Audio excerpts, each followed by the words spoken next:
His son was sweating profusely, twitching, and muttering nonsense. His arms and legs were in restraints, and D'Angelo suspected those were as much to protect him from harming himself as to keep him in bed and prevent escape. He gave his wife a long hug before suggesting she and Janine go get something to eat. "I can't leave his side. I'm not hungry." Her face was both frantic and weary at the same time. The very things that made him detest the whole ER scenario. "Janine, take your mother to the cafeteria. Now." His tone was gentle, but the words allowed no room for argument. What he didn't say was, "I need to be alone with my son." But Janine picked up on it. As the women walked out, he stepped to the bedside.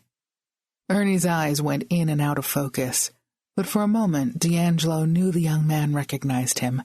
He gripped the flailing arm. "Son, you know what this does to your mother. You know what it's doing to you. One of these days you won't—" He dropped his hold and turned away. Damn. He looked up to see a doctor standing in the doorway, a tablet computer in hand. The man stepped inside, took a look at the vital signs flashing across a monitor at the head of the bed, and tapped a few things onto the tablet. "Can we talk outside?" D'Angelo asked. They'd walked a few feet down the corridor when D'Angelo recognized another man walking toward them. He couldn't immediately bring up the name, but the face was that of the head of APD's narcotics division. It seemed Ernie's little misstep wasn't going to go away this time. He couldn't say he was unhappy about that. Maybe it was time his son paid a higher price than simply being sent to yet another rehab joint. But hard time was tough, and scary, and dangerous. Nobody wanted that for their kid. "Doctor?" "Detective?" The greetings were terse, but D'Angelo just wanted to get to the bottom line. What was going to happen next? The doctor turned to him first. "We believe your son is out of the woods now. We would keep him sedated until the drugs get out of his system, but frankly, he doesn't need any more of anything pumped into his system right now. To some extent, he's just going to have to ride it out." D'Angelo nodded. He turned to the other detective. "And I suppose there's an arrest pending." The man who'd introduced himself as Arthur, D'Angelo assumed that was his last name, tilted his head in acknowledgement. "We're still tracking information as to who did this to him. And then yes, we're hoping to get high enough in the organization to make a meaningful arrest." "Wait, what? What am I missing?" The doctor spoke up. "We hadn't gotten a chance to speak," he said to the other cop. "We're fairly certain your son's drug intake was not self-inflicted. Because of where the injection is located, we think someone else gave him this dose, and it could have very easily been a fatal dose." "What? Someone tried to murder him?" "Most likely to shut him up," Arthur said. "The Chaco cartel is a nasty bunch. No loyalty among them." D'Angelo gave the doctor a look, and the man quickly excused himself and said he would be available for any other questions. But he couldn't seem to leave quickly enough. "Let's step outside," D'Angelo said to Detective Arthur. The wind channeling down the side of the building nearly took his breath away, so they walked down the sidewalk and around the corner to a sunny spot. "Are you saying my son was dealing for the Chaco cartel?" "It's not what any parent wants to hear. And no one in narcotics thought to tell me, as a courtesy to a fellow officer." "Sir, your son isn't a minor. He's a grown man making a man's choices. We're under no "I know." D'Angelo felt the fire go out of him. "I'm sorry. We've been tailing Ernie, tracking cartel movement for a while, but we hadn't actually gotten around to doing enough of a background check to know he was the son of a cop. If I'd known that, well, frankly, I still don't know if I could have said anything that would have made a difference. What happened today, it might have happened anyway." Arthur shook his head and headed toward the parking lot. leaving D'Angelo standing in the sunshine and wondering what the hell he should do next. Obviously, he couldn't get his son off drugs. He'd tried every route he knew already. And he knew it was true what they all said. The first step is for the addict to acknowledge he has a problem. That might happen, but it might not. No, all he could actually do would be to stand by his wife and to do nothing to draw cartel attention to the rest of the family. Chapter 31. Now. I had a somewhat brilliant thought in the middle of the night. Well, it went along with my idea after talking to Ron. That if I wanted fingerprints from Jeffrey Lugan, I needed to get into their home to do it. So, as soon as it was daylight, I headed toward Elsa's, where I could hear laughter beyond the hedge. Freckles trailed along, and we found the two women in the garden, filling a basket with tomatoes from the loaded vines. "You're just in time," Dottie said. "We still got beans and zucchini to pick, and it's getting hotter out here by the minute." I pitched in and pulled a few of the ripe squash from the nearest vine, while I told Graham about my idea that the two of us visit Iris and take a little get-well gift. "That's perfect. We made some chicken noodle soup yesterday, and there's plenty left to share. And we can take her a few of these zucchini. We'll stop at the store on the way and get a card. And we can take her a few of these zucchini." Elsa's eyes were bright and hopeful, her voice a little stronger the second time she suggested it. I hated to remind her how overloaded everyone gets with zucchini every summer, but at least it looked like we had a plan. Now I would have to think of a way to be sure Jeffrey was there. Either that, or be ready to steal something I could be very certain he had touched. But that led my thoughts off on all sorts of icky tangents. Nah, I'd better hope to catch him with a beer in his hand or something easy. After calling ahead to say we'd love to pop by to see the newlywed couple, we grabbed flowers and a card. Dottie had packed the soup and garden bounty into a pretty wicker basket and tied on a fluffy bow, so we had a nice little combo welcome home and get well gift. I drove and Elsa gave directions. Iris lived in Tanawan, an upscale country club neighborhood in the far northeast Heights. Her home was a classic Tudor with touches of Swiss chalet, unusual in New Mexico, which was the reason it stood out among the stucco and tile bunch and the occasional boxy modern one. Easy to see why Jeffrey gave in and moved in with her. Nearly any man would grab the chance to move up the social scale to this degree and play golf every day, even if he did have to abandon what had probably been a cramped bachelor pad to do so. Sorry, my skepticism showing through. The devoted husband answered the door. Yay, score my primary wish for the visit. He showed us through the long foyer decorated with a combination of Asian tapestries and English antiques, and we emerged in a sunny living room. Floor-to-ceiling windows revealed the Sandia Mountains in such a way that you'd never guess there were several hundred houses in the community, not to mention thousands more between here and the city limits. I had to admit, the architect had designed the home to fit its location superbly. Iris was reclining on an elegant settee covered in aqua silk damask, wearing a loose caftan in a tropical print. A novel lay open on her lap, but her eyes were closed when we entered the room. At Jeffrey's, "Darling, we have company," she immediately put on a smile and sat straighter, even before she saw who it was. "Oh, Elsa, flowers.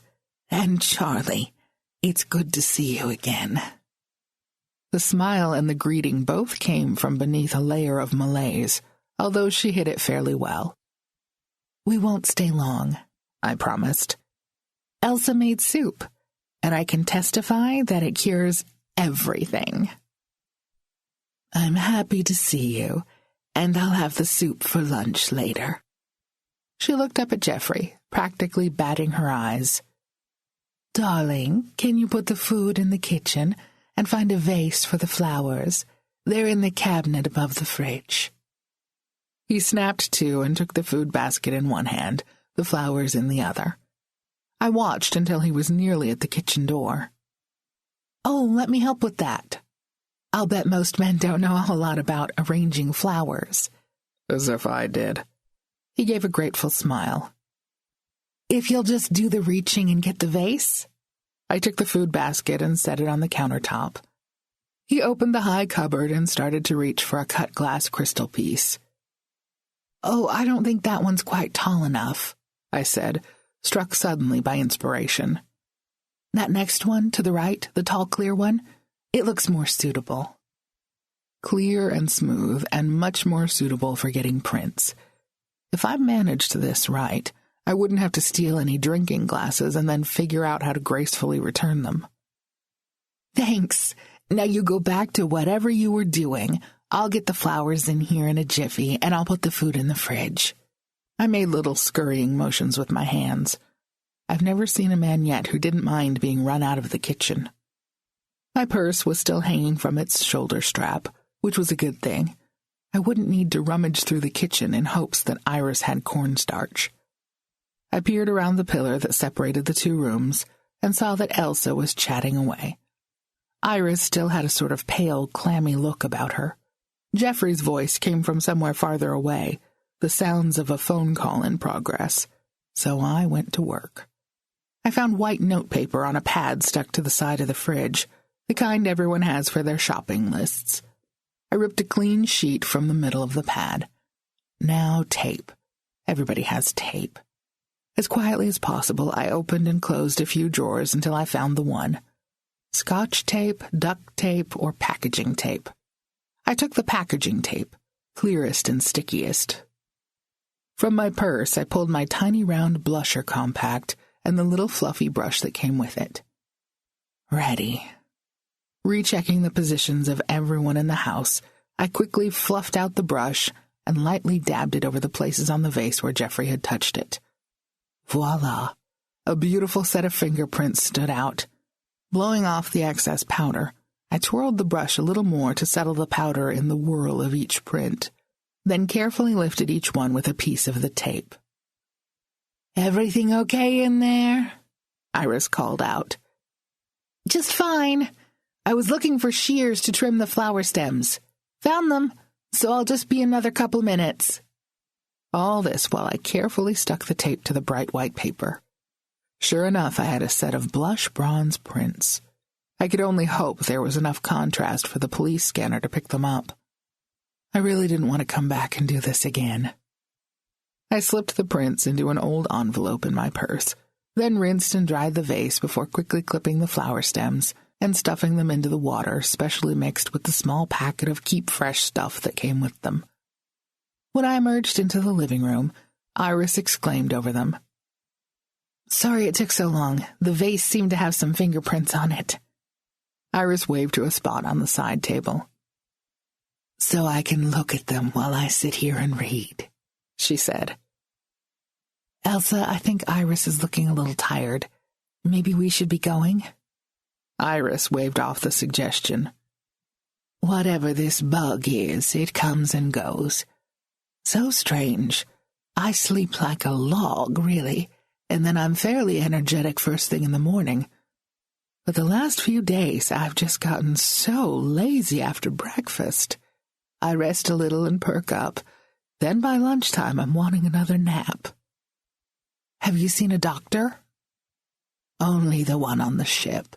He gave me some seasick medication that helped with the nausea, but made my tiredness even worse.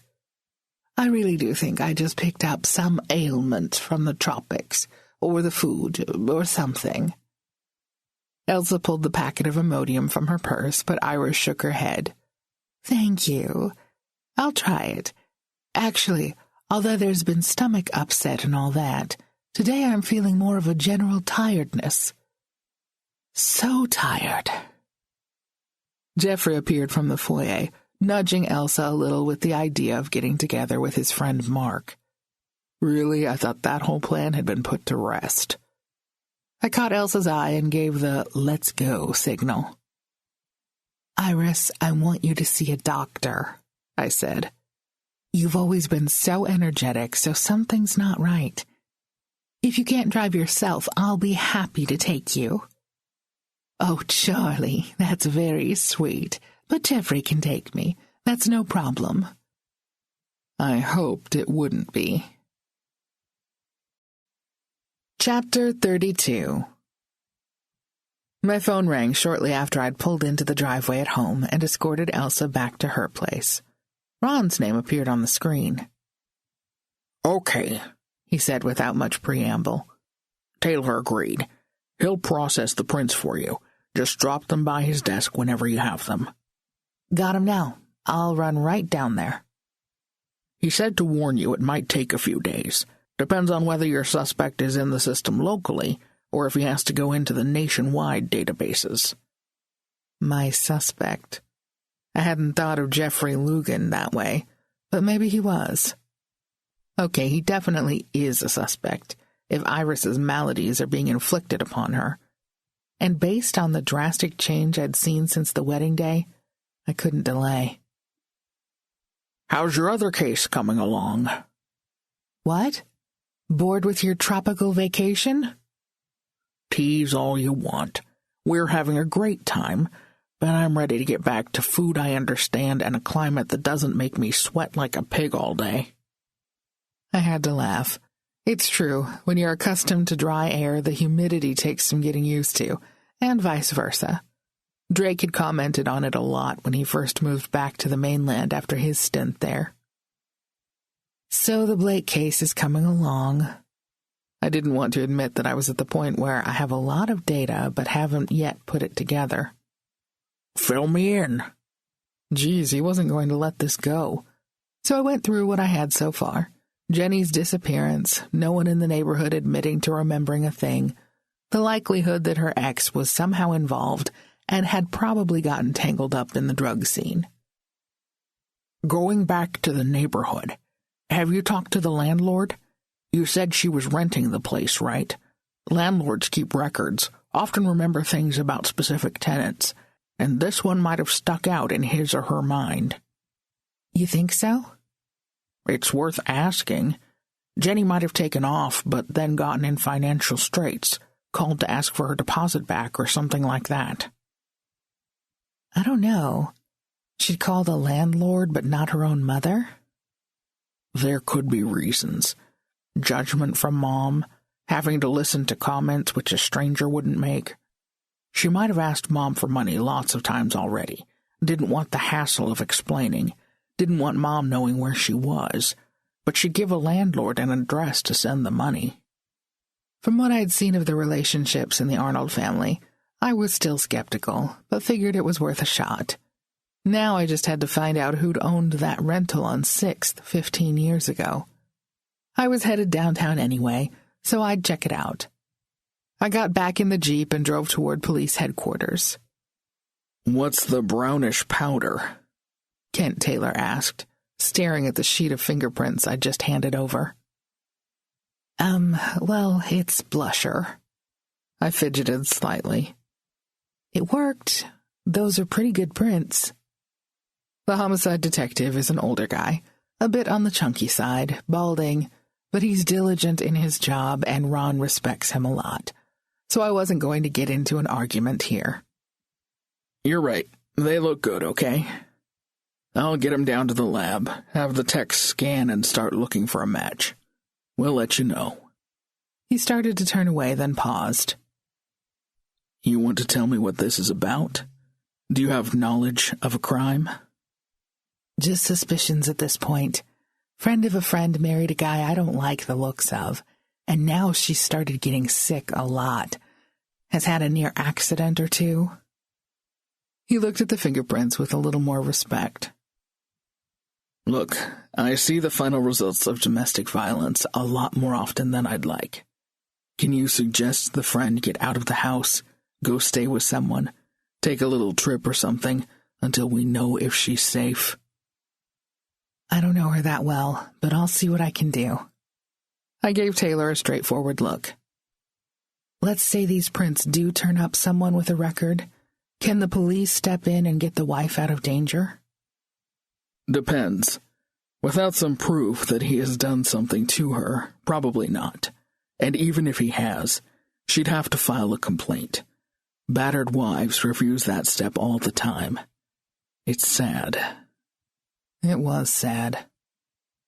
Charlie, take it a step at a time. There has to be some proof. We need probable cause before we can make any kind of move.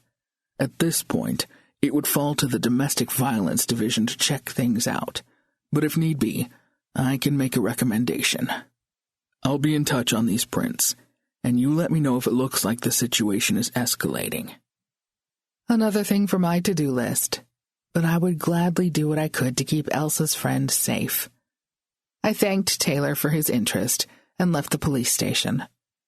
Next stop for me would be the county clerk's office, where I hoped to follow up with Ron's suggestion and locate the owner of the property on 6th Street. It was barely a block from the county building, so I walked over. The county treasurer's office was relatively quiet this time of year. Tax bills are sent out in the fall, so I saw no queues of disgruntled property owners. I found a clerk who actually wore a smile when I approached. My request to find out the name of a property owner from 15 years ago didn't faze her much, although she wanted me to fill out a request form and wait 2 weeks for an answer. That didn't sit well. I mean, she was sitting there doing nothing anyway. So I pulled out a business card, told her I'd just been in a meeting with one of APD's homicide detectives, and that I was in the midst of a life-and-death case that involved this particular property. My contact in the police department would be back in touch at any time, and I needed answers. Technically, each of those facts was true. I didn't bring up the fact that they weren't necessarily related. The clerk's mouth bunched up in a little pinch, but she went back to her computer keyboard and asked me to repeat the address. 10 minutes later, I walked out with a name. It was still up to me to find out how to contact that person now, as the clerk had helpfully informed me this was not the current owner of the property. At least the name, Fernand McElhaney, wasn't a common one in this town. I got a phone number right away and called it, saying I was interested in a place, and Fernand, call me Nando, everyone does, suggested I come by his office. Once I got out of the downtown tangle, it was straight up Lomas, and 10 minutes later I was parking in front of Allied Properties, LLC. I walked in and told a receptionist I had just spoken with Nando. The man who stepped out of a side office was probably 50, short and stocky, with dark hair that showed a few strands of gray. He wore thick glasses in black frames. "You're interested in renting something?" he said, extending his hand. "Actually, I'm interested in a property you used to own." His jowly smile faded. Clearly, I wasn't going to be signing up for anything. I handed him my business card, and he invited me into his small office. He circled the cheap laminate desk and offered me one of 2 vinyl-covered armchairs in front of it. "The house is on 6th Street. The tenant was a Jennifer Blake, and this was 15 or 16 years ago," I said. His mind did the backward math to figure out what year that was. Yeah. Back when I was doing this solo. Buying and renting houses, that is. I had 30, 40 properties back then. Kept some, flipped some. Got to be a lot to handle on my own, so I eventually merged with this limited partnership. We got crews now to handle all the maintenance and cleaning. It's a lot, you know. People don't realize it when they get 1 or 2 rentals and not much turnover. Build up the business and it gets a little crazy running all over the city. "I'm sure." I was picturing the business in his eyes, names and faces in constant motion, and began to hold little hope that he would remember Jenny. "So this particular one," I reminded. "You might remember it because the young couple had a baby, but the husband moved out. It was just the young woman and the baby living there, and then she disappeared." His brows were working on the memory. "Her mother took the child into her care, and I believe she went in and cleaned out their personal things at the end of the month." "Yeah, that's kind of coming back." "Anyway, I'm wondering if you have records going back that far, and if you can tell me whether Jennifer Blake, the tenant, ever contacted you later. Maybe asking for her deposit back or giving a forwarding address or anything? His chunky fingers drummed on the desktop for a minute, but he made no move to look up anything. I sighed and sat back in my chair. Eventually, he turned to the bank of file cabinets behind him and reached for a bottom drawer. Yep, it was before everything was on the computer. Hate those things, but the partners convinced me we needed them. He grunted as he leaned forward over the file folders in the drawer and ran his fingertips across the tabs.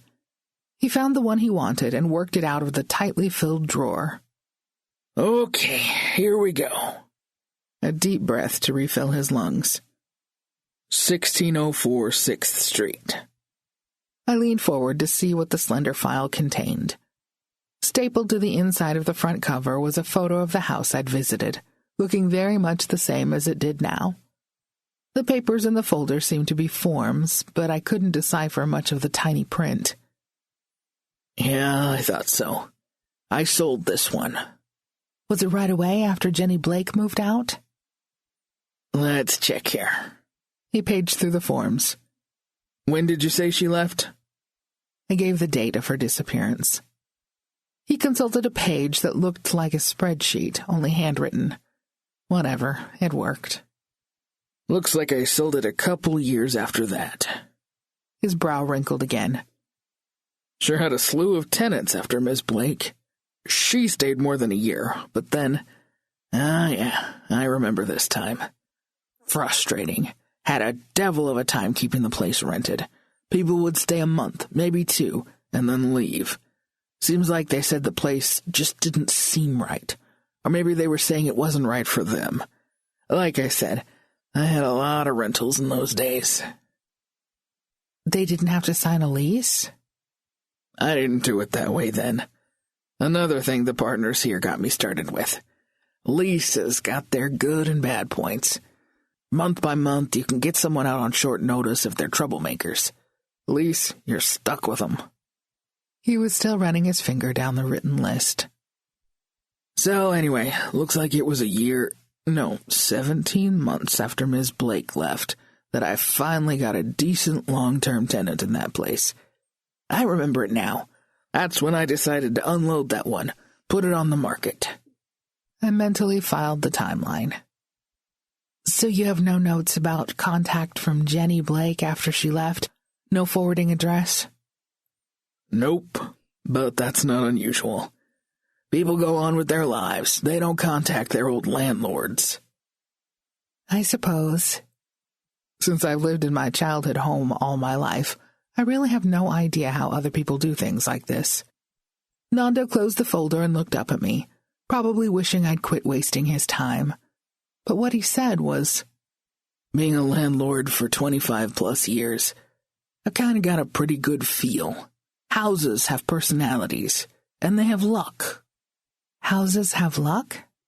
Yeah, you know. It's either a lucky house or an unlucky one. That one on 6th, I think it was just an unlucky house. I guess my expression seemed curious. Well, there was a lady who went missing, her bad luck, and then my run of bad luck keeping it rented. Even when I sold it, the market was running real high back then, but I ended up taking less than the asking price because no offers had come in. He shrugged and set the folder aside. Our meeting was clearly over. Chapter 33. Then. The Chaco Cartel. D'Angelo's blood ran cold when he realized how close his son had come to being murdered by them. Stories of retaliation and infighting within those mobs ran rampant. Ernie was under arrest, and he could only hope his son could shake his addiction while in custody. For now, he could try to keep the rest of the family safe, and that meant not calling any attention to himself. Trying to stare a hole through that wall? Curtis's voice broke into his partner's thoughts. D'Angelo snapped back to the present. Yeah, did it work? Same old incident board. Still no answers. Curtis pointed toward the short list of leads that pointed to Ricky Blake. We haven't followed through much with the drug connection. Maybe I should make some calls. No. I mean, really. What are the odds the ex, being a drug user, has a bearing on the young woman's disappearance? And we don't have jurisdiction up north, and we don't have the manpower to pull ourselves into whatever narcotics, DEA, and all those Fed departments have got going on. We need to move past Ricky Blake and focus our efforts on Jenny. Curtis gave him a funny look, but stuck his phone back into his pocket. Okay, what do you suggest?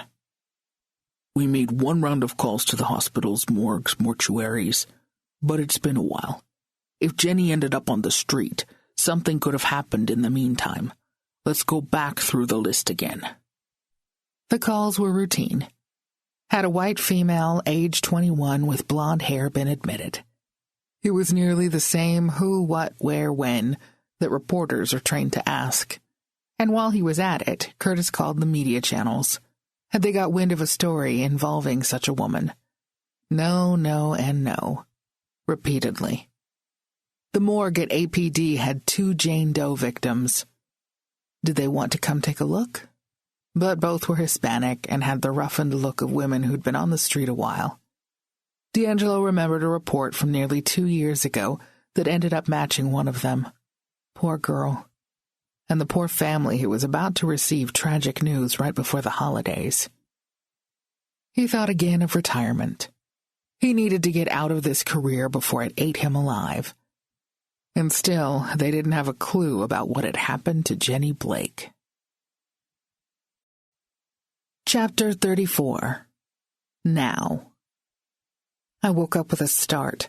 My dream had centered around the conversation with Nando McElhaney, a confusion of houses and renters in which I was apparently working in his office and filling out lease forms for someone. I hate dreams that mimic silly aspects of life, but very few of us have profound dreams about the meaning of the universe or any of that stuff. I guess nearly all dreams are mundane. I got up and went to the bathroom for a glass of water, wishing Drake were home. He always knows how to take my mind off silly dreams. But as I stared into the mirror above the sink, something snapped into place. Why had so many tenants rented the 6th Street house and left right away? Because something wasn't right. What if... Oh my God. What if there'd been a bad smell, something they couldn't quite identify, but a thing their inner brain knew was bad. Really bad. My stomach got a lurchy feeling, and I didn't want to think what I was thinking. I wanted to go back to bed and fall into a dream where I worked in an office and filed lease papers. Anything but this. But the more the idea rooted itself, the harder my heart thumped, and the more I felt I must be onto something. I went back into the bedroom and looked at the clock.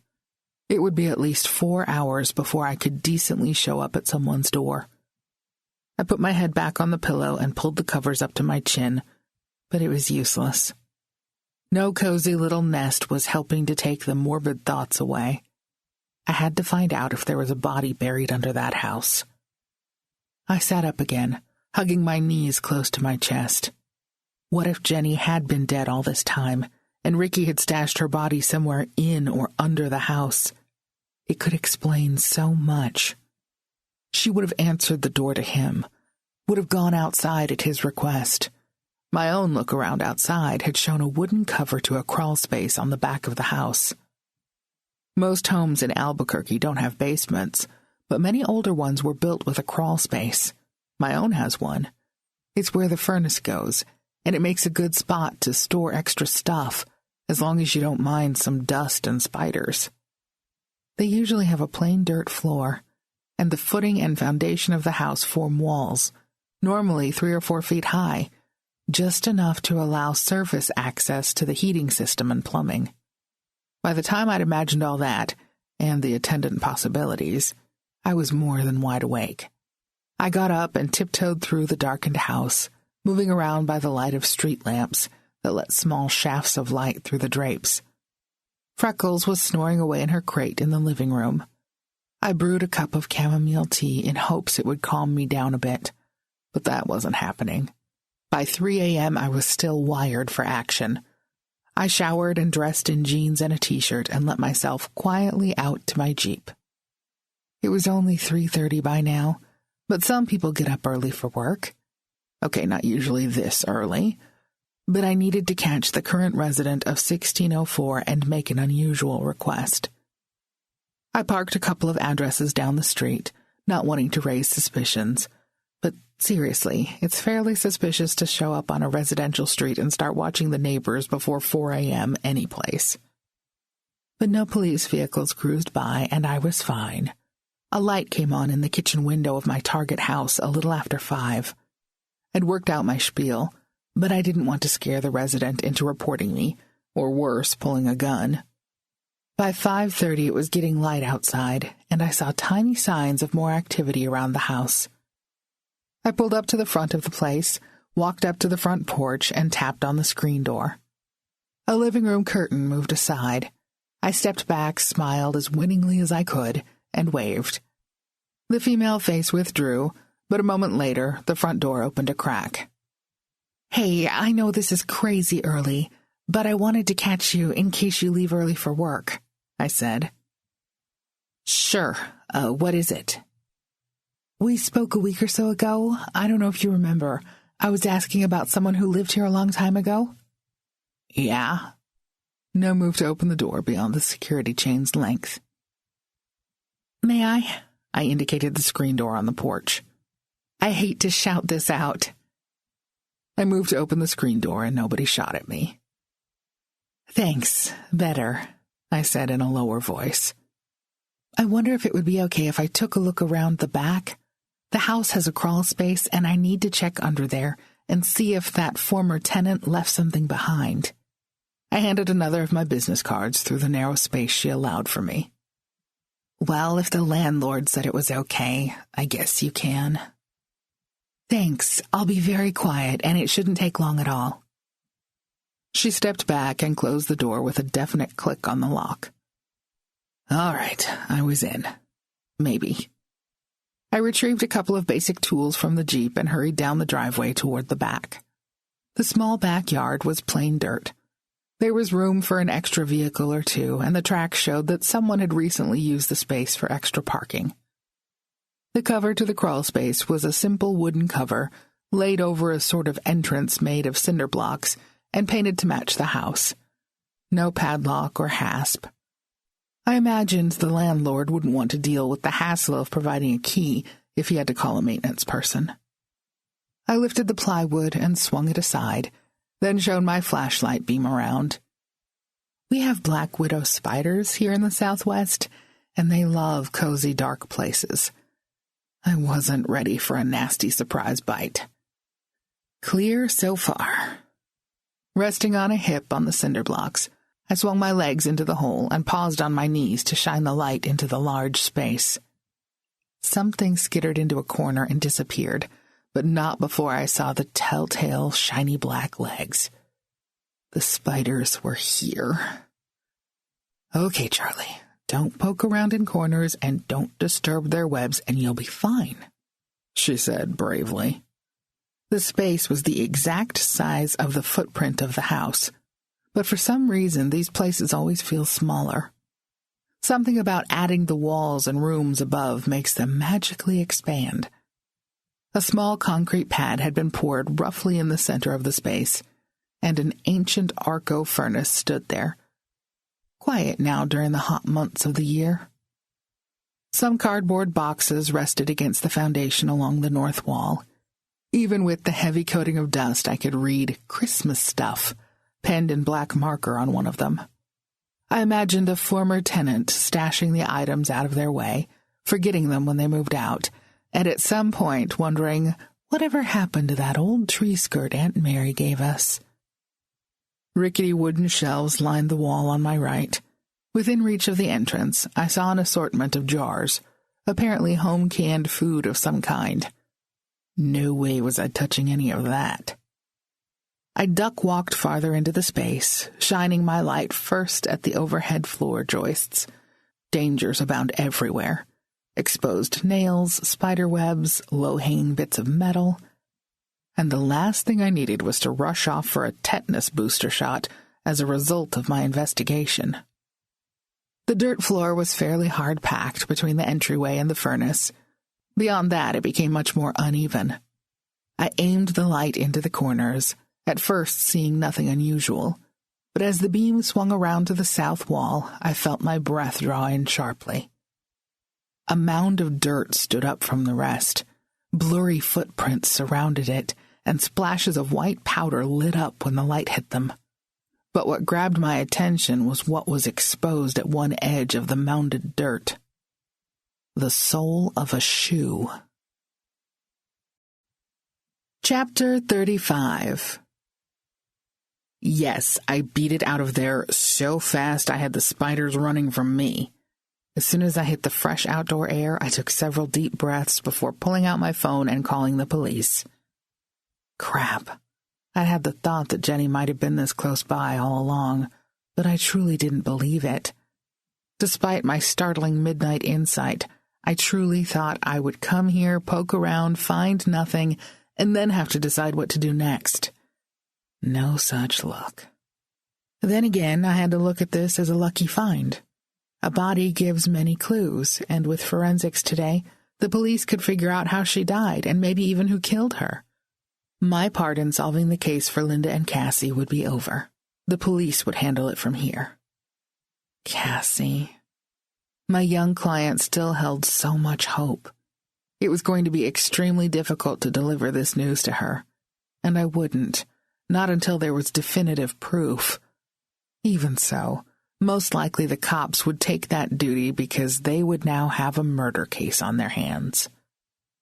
I couldn't sit still, but I couldn't leave either, so I paced.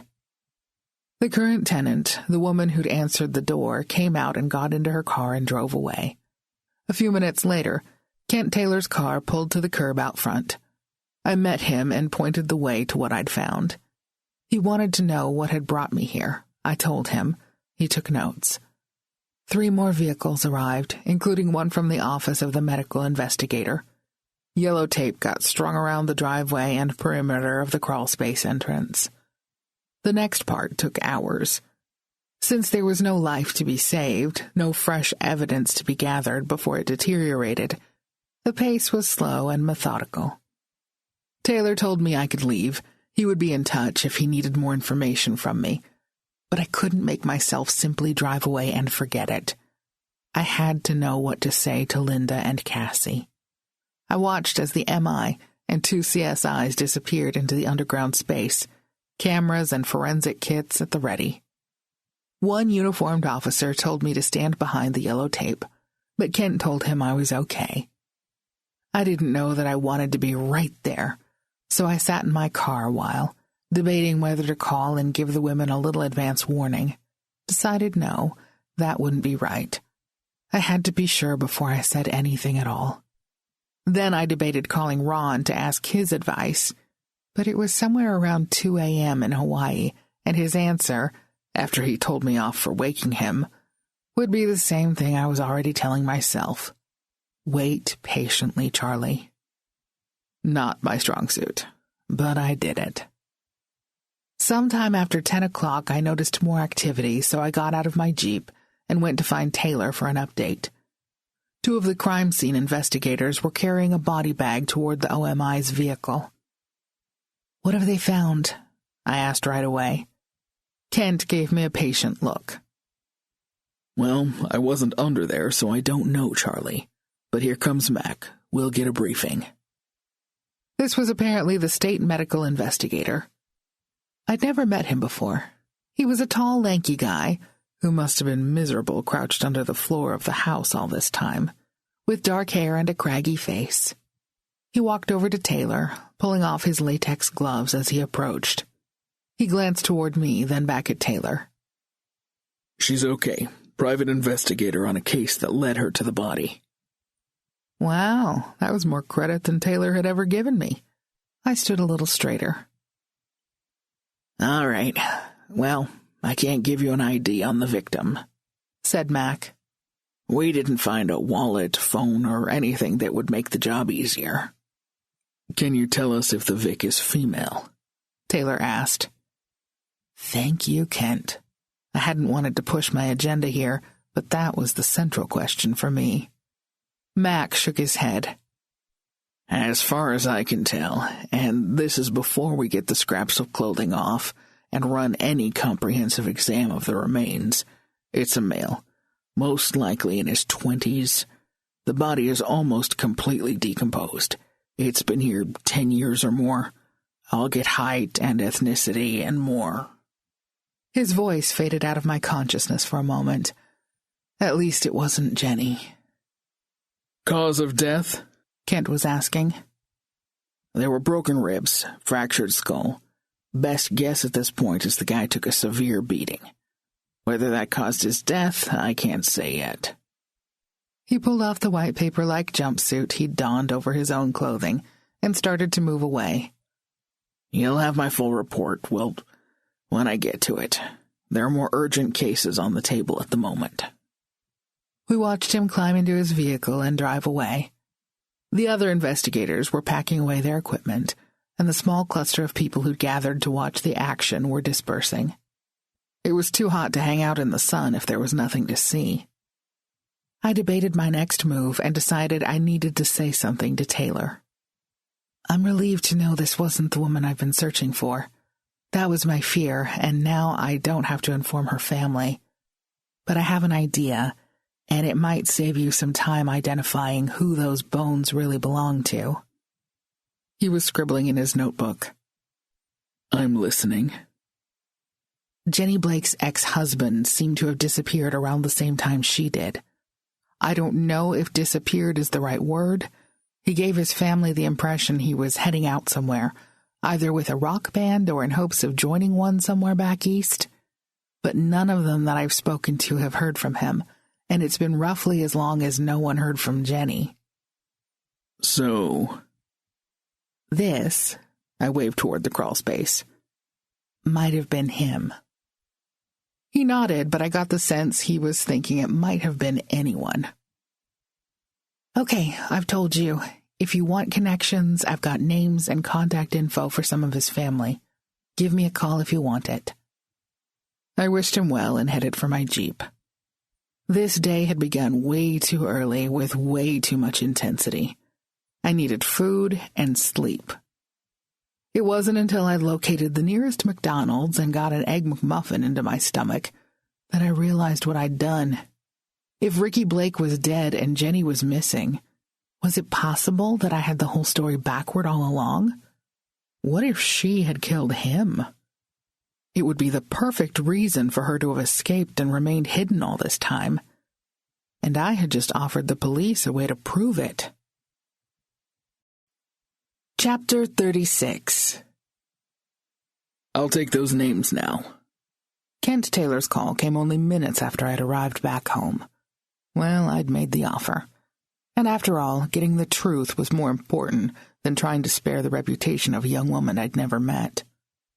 One thing our clients often don't realize is that what we uncover may not be what they want to hear. So if it turned out Jenny Blake was a killer, not a victim, her family might have to live with that. I thought of Cassie, of how she'd struck a chord with me and our similarities, and I knew I would want to know the truth.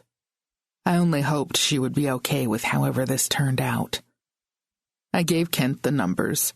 He said he would contact the Blakes and see if one of them would consent to having their DNA compared with the remains of what might be Ricky. I suggested he start with Lisa or Tommy, the siblings. Paula Blake hadn't seemed like the cooperative type, but that was just my 2 cents. Before you ask, I haven't forgotten your fingerprint test. He'd read my mind. I'll let you know if anything turns up. Had it only been a day since we were at Iris's house? I gave Elsa a call to see if she'd checked in with her friend since then. I'm worried about her. Her voice sounded weaker this morning, even more than yesterday. Did you mention a doctor visit? I offered to drive her. I asked. She said she hasn't called, doesn't like the new primary doctor they assigned her, but she can't seem to figure out how to change. How about if we got Iris out of the house? If an outing would be too tiring, we could invent something that involves her coming to your house. We could binge Friends or something. She laughed. I I think Iris and I are more like the Golden Girls, but it's a good idea. But, Jeffrey? Yes, I feel like he's always right there, listening to our conversations, talking over me whenever I suggest anything. He's always got reasons why she shouldn't do something, and he makes it sound like all his objections are for her own good. I don't like this, Charlie. Iris is different. We used to talk and laugh, and she'd listen when friends gave advice. Now it's all about Jeffrey this and Jeffrey that. About some of it, he could be right. Iris shouldn't be overdoing it if she was sick. But she wouldn't go to the doctor she didn't like. And now it sounded as though she wasn't listening to the advice of old friends. Elsa was right. I didn't like it either. Let me give it a try. I'll call her and see if I can figure out something. I used the pretense of asking whether the flowers I'd arranged yesterday were still holding their shape. Oh, Charlie, they're beautiful. I'm lounging here on my settee and enjoying them right now. Elsa had been right. Iris's voice seemed even shakier than before. And I suppose Jeffrey's waiting on you hand and foot? Such a sweetheart. I couldn't imagine a more attentive care. He's always running to the market, hoping to perk me up. That's where he is now, shopping for organic blueberries. So he did leave her alone sometimes. But I didn't know how much help a trip to the grocery store could be. It wasn't as if Elsa and I could race all the way across town to spend time with Iris when Jeffrey was most likely 10 minutes from their house. Listen, I said. Graham and I were talking about planning a girls' day out. Well, not out, per se, because we know you aren't feeling much like shopping or dancing. That brought a chuckle. We had in mind a TV marathon of chick flicks or a favorite old series, and we'd do a nice lunch. Heck, we could even do our own manicures or something. I was spouting ideas off the top of my head because, truthfully, an entire day of TV or manicures is totally out of character for me. But that wasn't the point. I don't know, Charlie. Let me check with Jeffrey when he gets home. Iris, come on. Elsa says you never had to check with anybody. You were the life of the party who usually came up with the plans. Let's do it. Live a little. But I could hear the tiredness in her voice when she responded, promising me she would think about it. Can you do one thing for me? Try to only eat things that come out of a package, not anything Jeffrey prepares for you. No food, no drinks. Charlie, what are you saying? He might be spiking my tea or something? She said it with such disbelief, and in fact, I had no proof. Was I really ready to make an accusation this serious without something to back it up? Never mind. I was just musing about something that's none of my business. Now I could only hope she didn't blurt out my words to dear Jeffrey the moment he came back home. I think I need to rest now, Charlie. I'm feeling very sleepy. I hung up with a heavy heart. I felt for Iris, but I had nothing concrete to go on. It could very well be that she had caught a tropical virus of some kind. I meandered into the kitchen, not hungry, but feeling a bit at loose ends. Then an idea hit me. I dialed the office of my good friend and personal doctor, Linda Casper. The receptionist wanted to schedule me 2 weeks from now, but I persuaded her to check with the doctor. I ended up speaking with Linda for a minute, explaining the situation and asking if we could get in soon. 4 o'clock this afternoon. I'll make the time. Your friend's symptoms don't sound good. We used the excuse that we were kidnapping Iris for a matinee showing of the latest Harrison Ford movie. It was the only thing in theaters I thought would have a male lead character in the generation Iris would relate to. Jeffrey sputtered a little, but I teasingly pushed back. She's had her lunch and a good long nap. We'll get a little fresh air and an outing that doesn't take any energy. Sitting in the dark and eating popcorn can't tire anyone out too much, right? This said as I picked up Iris's purse and Elsa led her to the door. We were buckled into my Jeep before the new hubby could come up with anything that wouldn't make him sound like a cad. 20 minutes later, we were in Dr. Linda Casper's office, where we were shown to an exam room immediately. Iris seemed befuddled by the sudden change of plans, although we'd explained everything in the car. "You couldn't get in with your own doctor," I said as I guided her to the exam table while we waited for Linda. "So this is mine. I love her, and I think you will too." Luckily, my words proved true. Linda bustled in, all blonde curls and dimples, and immediately won Iris over by giving the older woman her full attention. Meanwhile, I saw what was going on. Linda was looking closely at Iris's eyes, skin, and nails. She chuckled over her new patient's descriptions from the honeymoon trip. But when she turned to face me, I saw alarm in her expression. "Iris," she said in her perky voice, "I want to do a blood test, so my nurse will come in and take a little sample. Charlie?" She tilted her head toward the door, and I followed her out, crossing paths with the nurse who was already on her way in. Behind us, I could hear Iris talking with Elsa, sounding more animated than she had in days. Maybe the white coat effect was mainly what she needed. But Linda's expression quickly quelled my hope. "I'm seeing distinct signs of poisoning. I'll need the blood test results to be sure and to know what type. What are the chances of getting her into the hospital?" "Willingly? Small. Because of what you told me earlier, the home situation." "Right." My mind was racing. What could we do to keep Iris safe? Chapter 37. Linda patted my hand, suggested we give it some thought, and hurried down the corridor. I stood there, not quite knowing what to do. Go back in the exam room, follow Linda, see if they had a candy machine. When the nurse came out carrying a small vial of blood, it was my cue to go back inside and see where the conversation led. Elsa was sitting in a chair in the corner, and Iris was rubbing at the spot on her arm where the strip of bright pink tape secured a cotton ball to the place where the nurse had stuck her in the vein.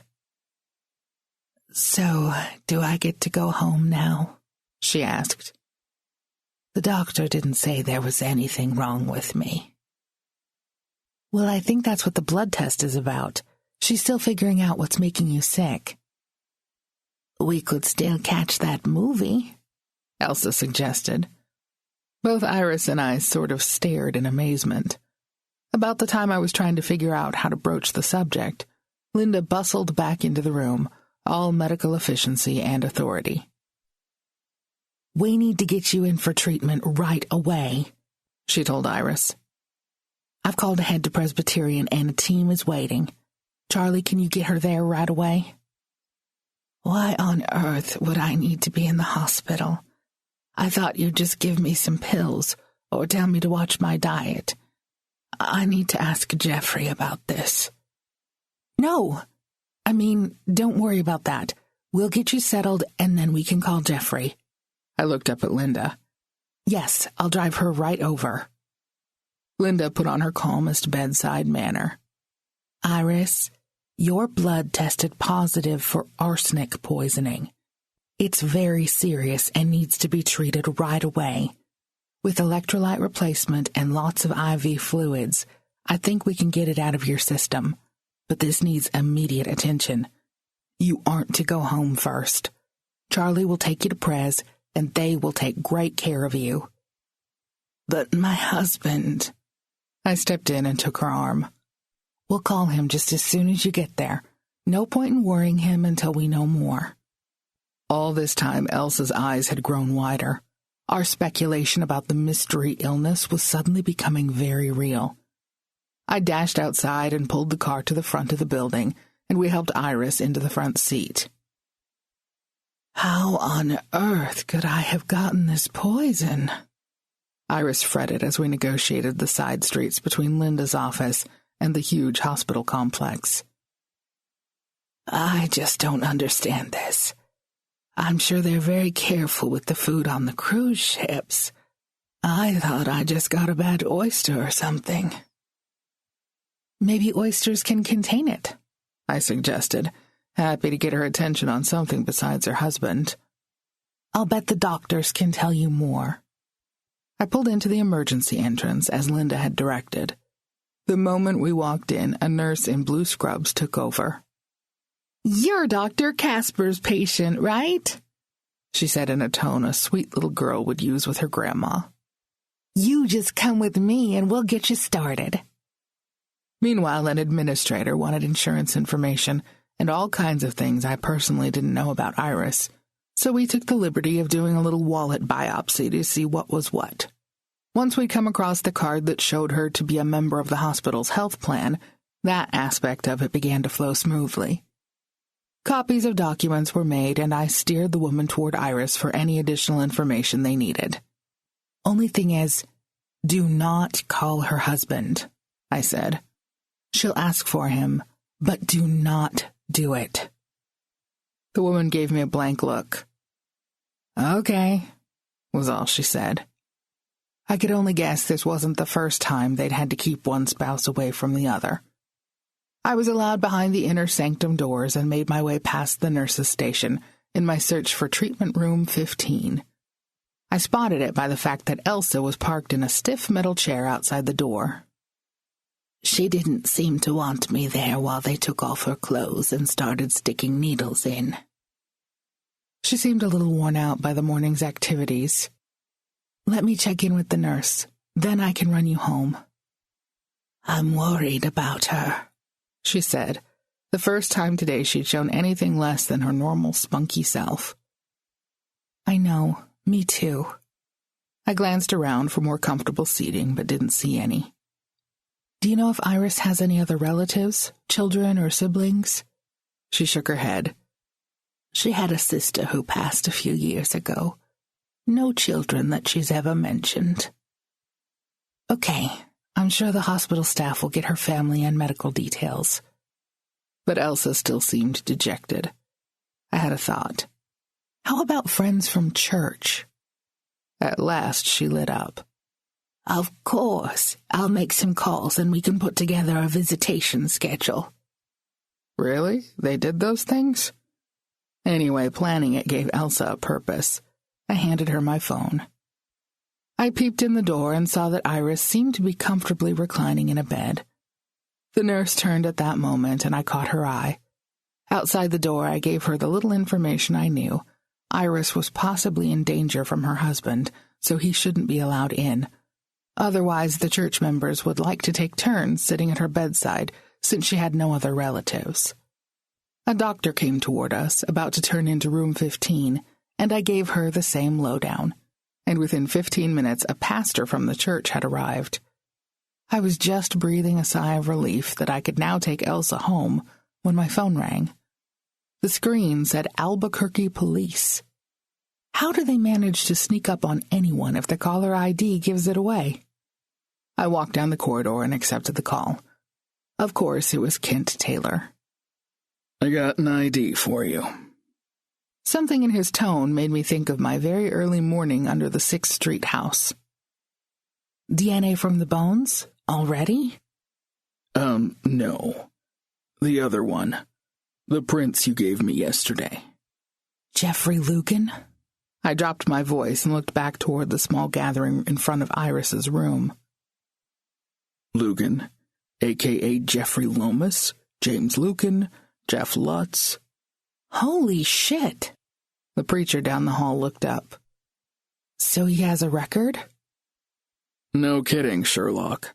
He and his whole family are wanted on multiple counts of fraud, typically for bilking older women out of their life savings. There are warrants out in Texas and Louisiana." Wow. This went beyond anything I'd imagined. I'd pictured Jeffrey in it for the easy lifestyle of the country club set, his family hanging around to get invited to the lavish parties he would convince Iris to throw. "Kent, it's gone farther than fraud now." I followed signs to an exit and stepped outside. His current wife, whom he married only a couple of weeks ago, is in the hospital with arsenic poisoning. You've got to pick up this guy.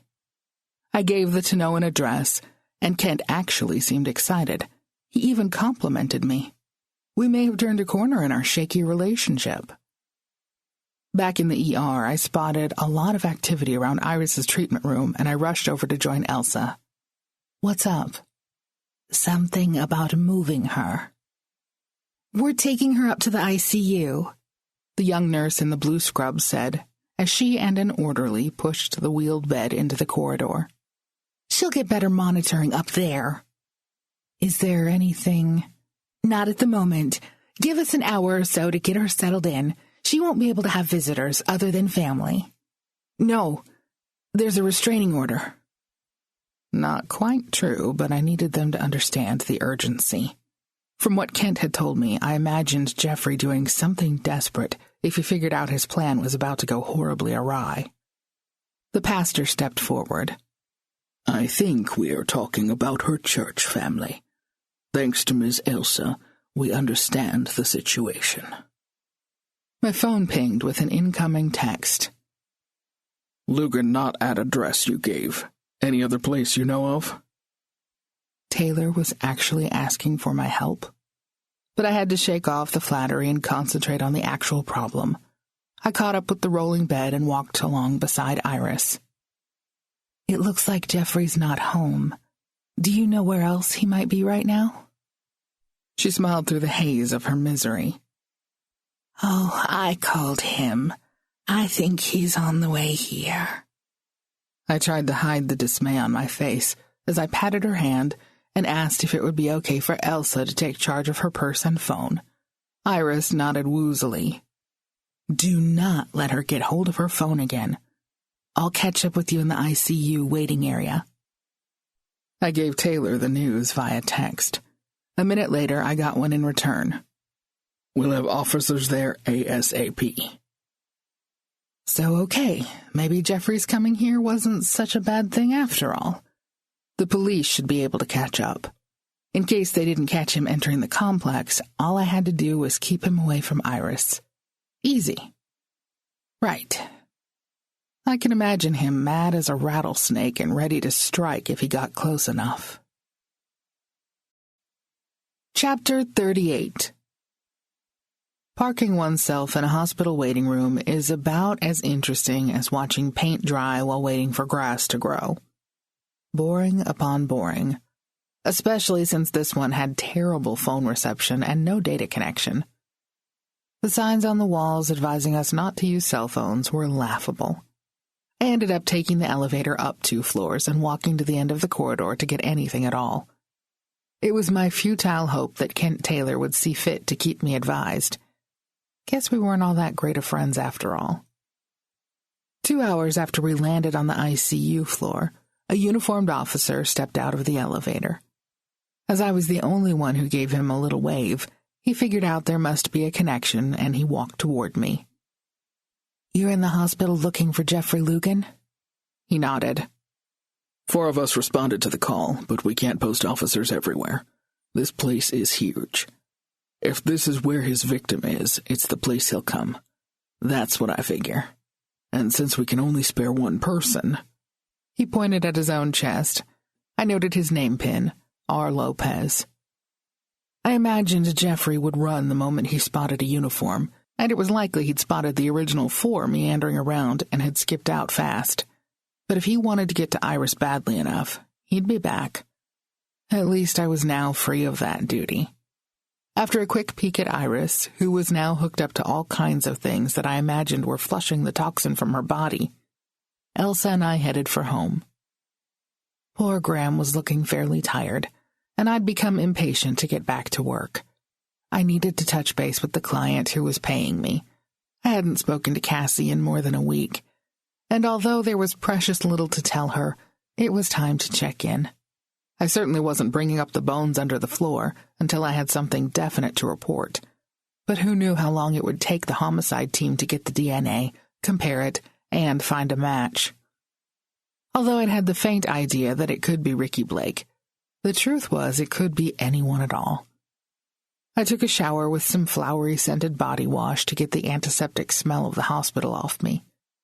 Clean shorts and a t-shirt felt refreshing, and Freckles was so thrilled to see me, I couldn't resist carrying the old police file out to the backyard gazebo.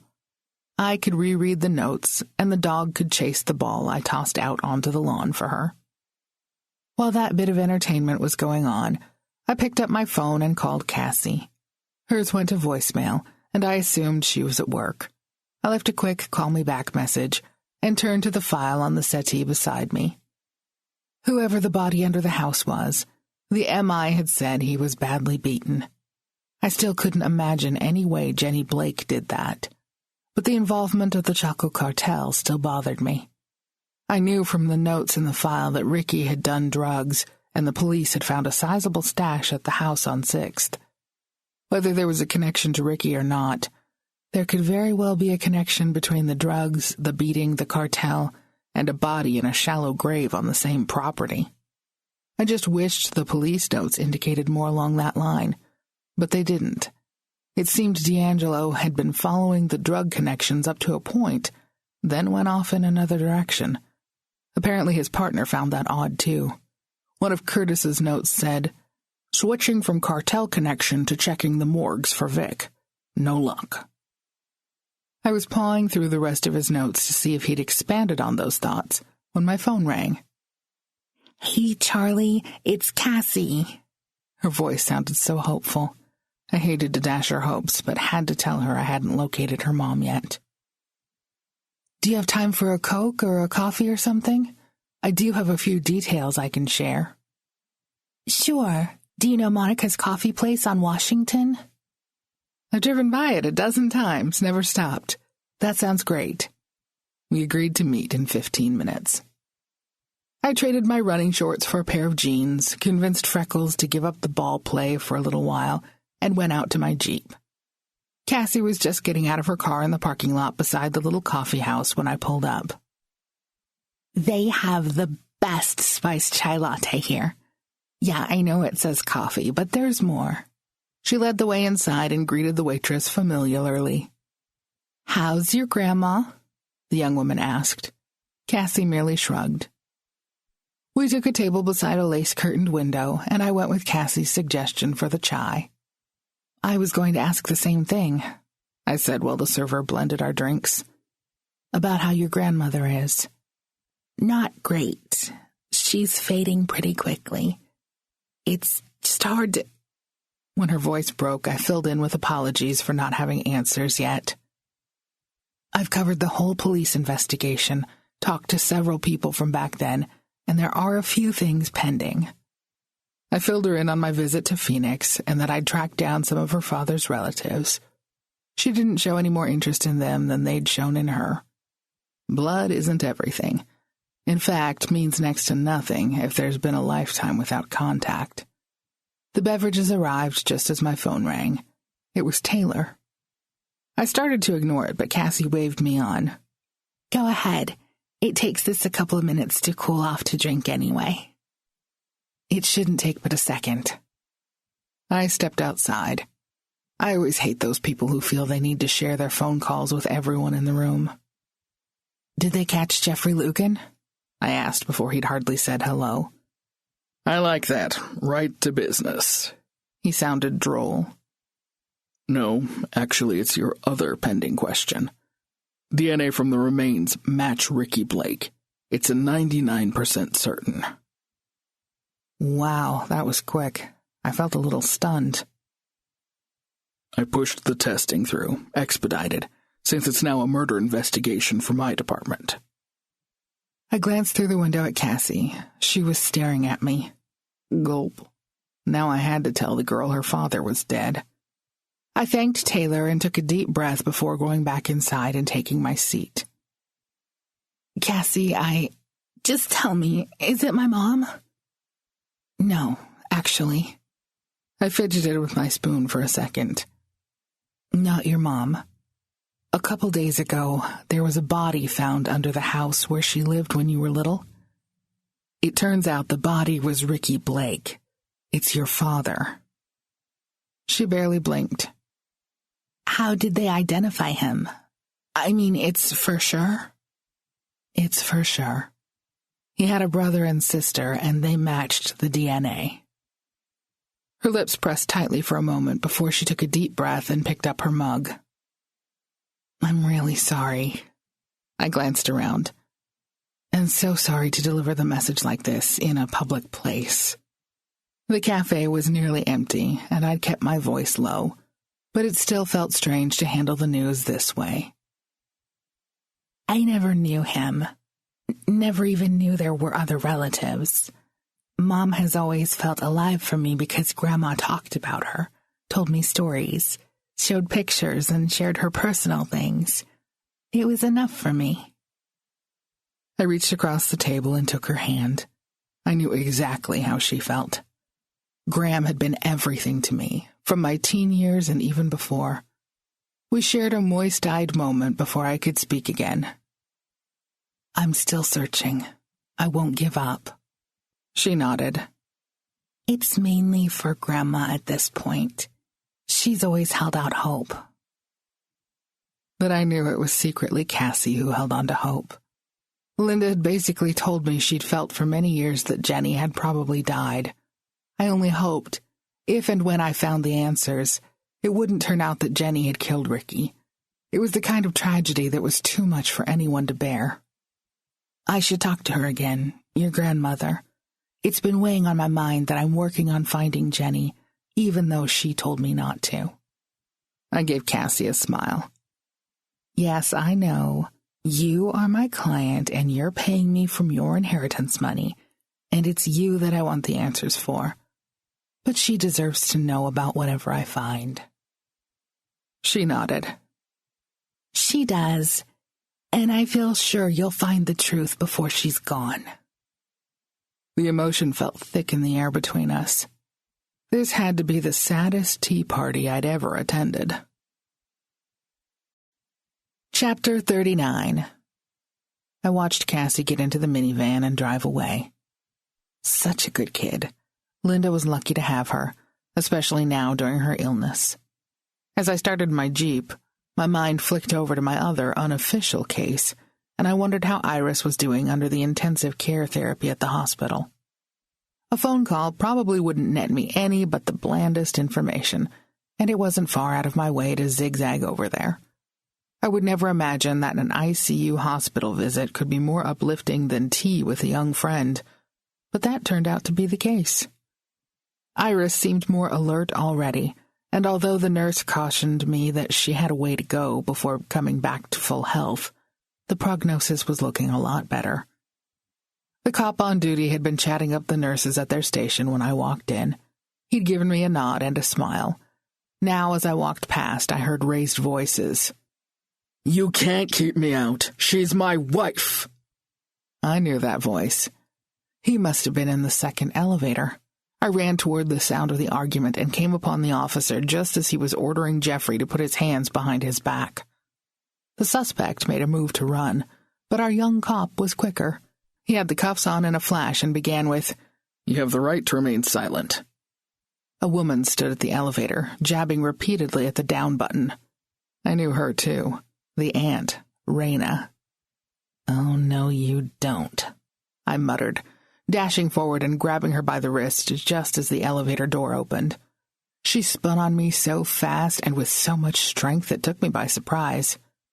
Jeffrey, she called out, but that only served to get the cop's attention.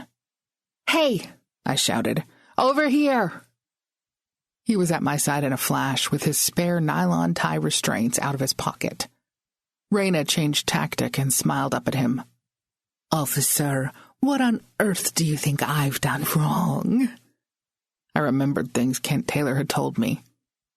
Well, there's conspiracy to commit murder, for starters, and then a little matter of some outstanding arrest warrants in other states.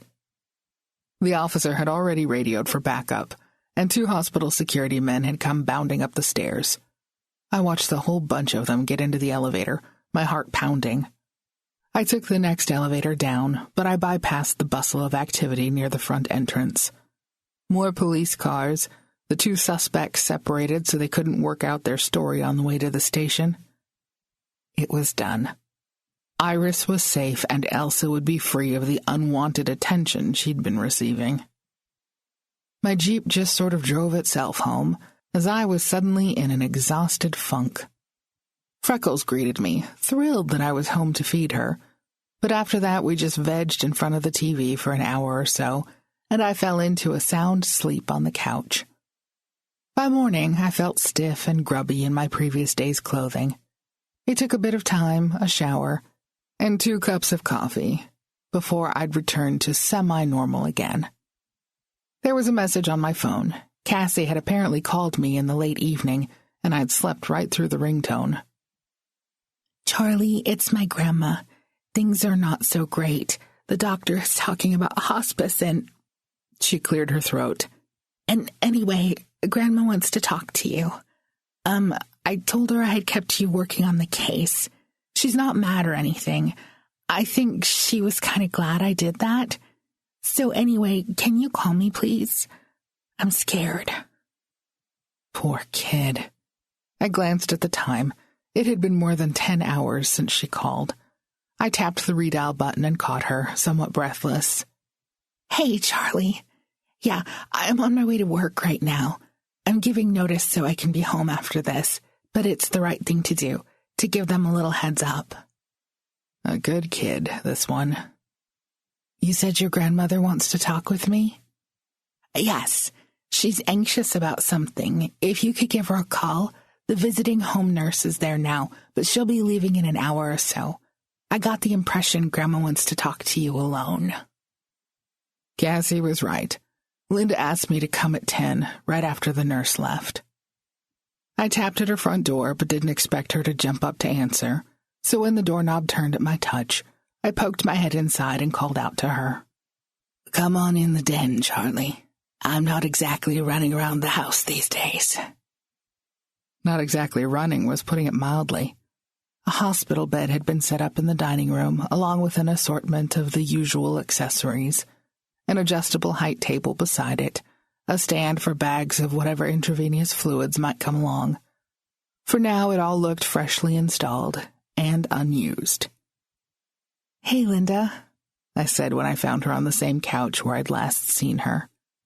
How are you doing? I suppose Cassie didn't tell you. Next step on this journey is hospice. I'm opting for it here at home, with the visiting nurses for as long as we can handle that. But when it gets to be too much for Cassie, I'll go into a home. Oh, Linda, I'm so sorry. Sorry for what? It's the way most of us eventually will end up. I took a seat in the chair across from her, positioning myself so she wouldn't have to crane her neck to visit. I'm just sorry I wasn't able to find Jenny. She nodded. I suppose Cassie told you the news about Ricky? Another nod. Her face hardened into deep lines, and she suddenly looked at least 20 years older. I'm sorry he wasn't found alive. Who knows, he might have been ready to know Cassie now, all these years later. I doubt that. But I'd have given him the benefit of the doubt. She shifted, lowering her feet to the floor and adjusting the blanket over her legs. But that's not what I wanted to tell you. Eventually, if I don't have the courage to do it myself, I want you to tell Cassie this story. But she needs to be older. That's why I probably won't do it now. Okay, you've got me intrigued. Linda plucked at the edges of her blanket, sighed deeply a couple of times. For some reason, she was having to work up to this. I tried for an expression that was attentive, but not to stare intrusively. Charlie, here's the thing. I have a confession about Jenny's disappearance. She looked up to gauge my reaction. I did it. Did what? Made her disappear? Yes, exactly. Chapter 40. Then. The weather forecasters warned of hazardous travel conditions, but when it's a holiday weekend, a big one like Thanksgiving, no one listens. No one thinks anything will happen to them. And then comes a full-on blizzard. Those thoughts went through Ishmael Gutierrez's mind as the car crept eastbound along Interstate 40 at a mere 35 miles an hour. He couldn't see more than 20 feet ahead. He should have pulled over at Klein's Corners, as dozens of others did, to wait out the storm in the coffee shop. This whole trip would be far safer by daylight, after the plows had come through. But Santa Rosa was home, and, at this point, no more than 20 miles away. He glanced at his wife in the passenger seat. Maria, his partner in life for 3 decades now. She looked worried, but she left the decisions to him, for better or worse. They were in this together. He dared take his right hand off the wheel long enough to squeeze her hand. "Would you like the radio on?" she asked in her soft voice. "Maybe they'll have Christmas music." "That would be nice," he agreed, more because it gave her something to do than because he craved sound in the car. Watching the road and surrounding traffic required all his attention. And because he was watching so carefully, he spotted the trouble in time to slowly take his foot off the gas and bring the car to a stop, well back from the chaos. An 18-wheeler had jackknifed across the westbound lanes. He could see strings of lights that outlined the shapes of the cab and the trailer, lights that flickered in and out of view in the blowing snow. Beyond the crosswise trailer were at least 10 others, all in trouble. Several had hit the truck, others had rear-ended those, a couple had obviously panicked and hit their brakes, sliding at angles until they also became entangled. And in the eastbound lanes, drivers had reacted poorly, slowing to stare, and several had ended up in rear-end collisions as well. Ishmael put on his flashers and tapped his brakes multiple times until vehicles coming up behind him began to slow. "Dios mío," Maria whispered. "People are hurt. We have to help." He would have loved to coast on through, to dodge the mess in the eastbound lanes and ease his way onto Santa Rosa, to his home, to a warm fireplace. But he was a doctor. He couldn't leave these people without help. And Maria, as a nurse, there was no way she would abandon people in need. No emergency vehicles had arrived yet. "Let me get us to a safe spot." He edged to the left, narrowly passing one of the crashed eastbound cars. The first few were badly mangled. If he pulled off the highway completely, it would likely be at a downward angle and into a snowbank he couldn't steer out of, even with his SUV's all-wheel drive. 50 feet ahead, he spotted the answer, one of those crossover points with signs that stated official use only. So let them give him a ticket. "Bundle up," he told his wife as he brought the SUV around so it faced the interstate again. It might be hours before he could attempt to leave, but he hoped the emergency personnel would arrive soon. Maria reached into the back seat where they each kept a cold-weather emergency kit, a snowmobile suit, thick gloves, warm hats with headlamps, and heavy boots.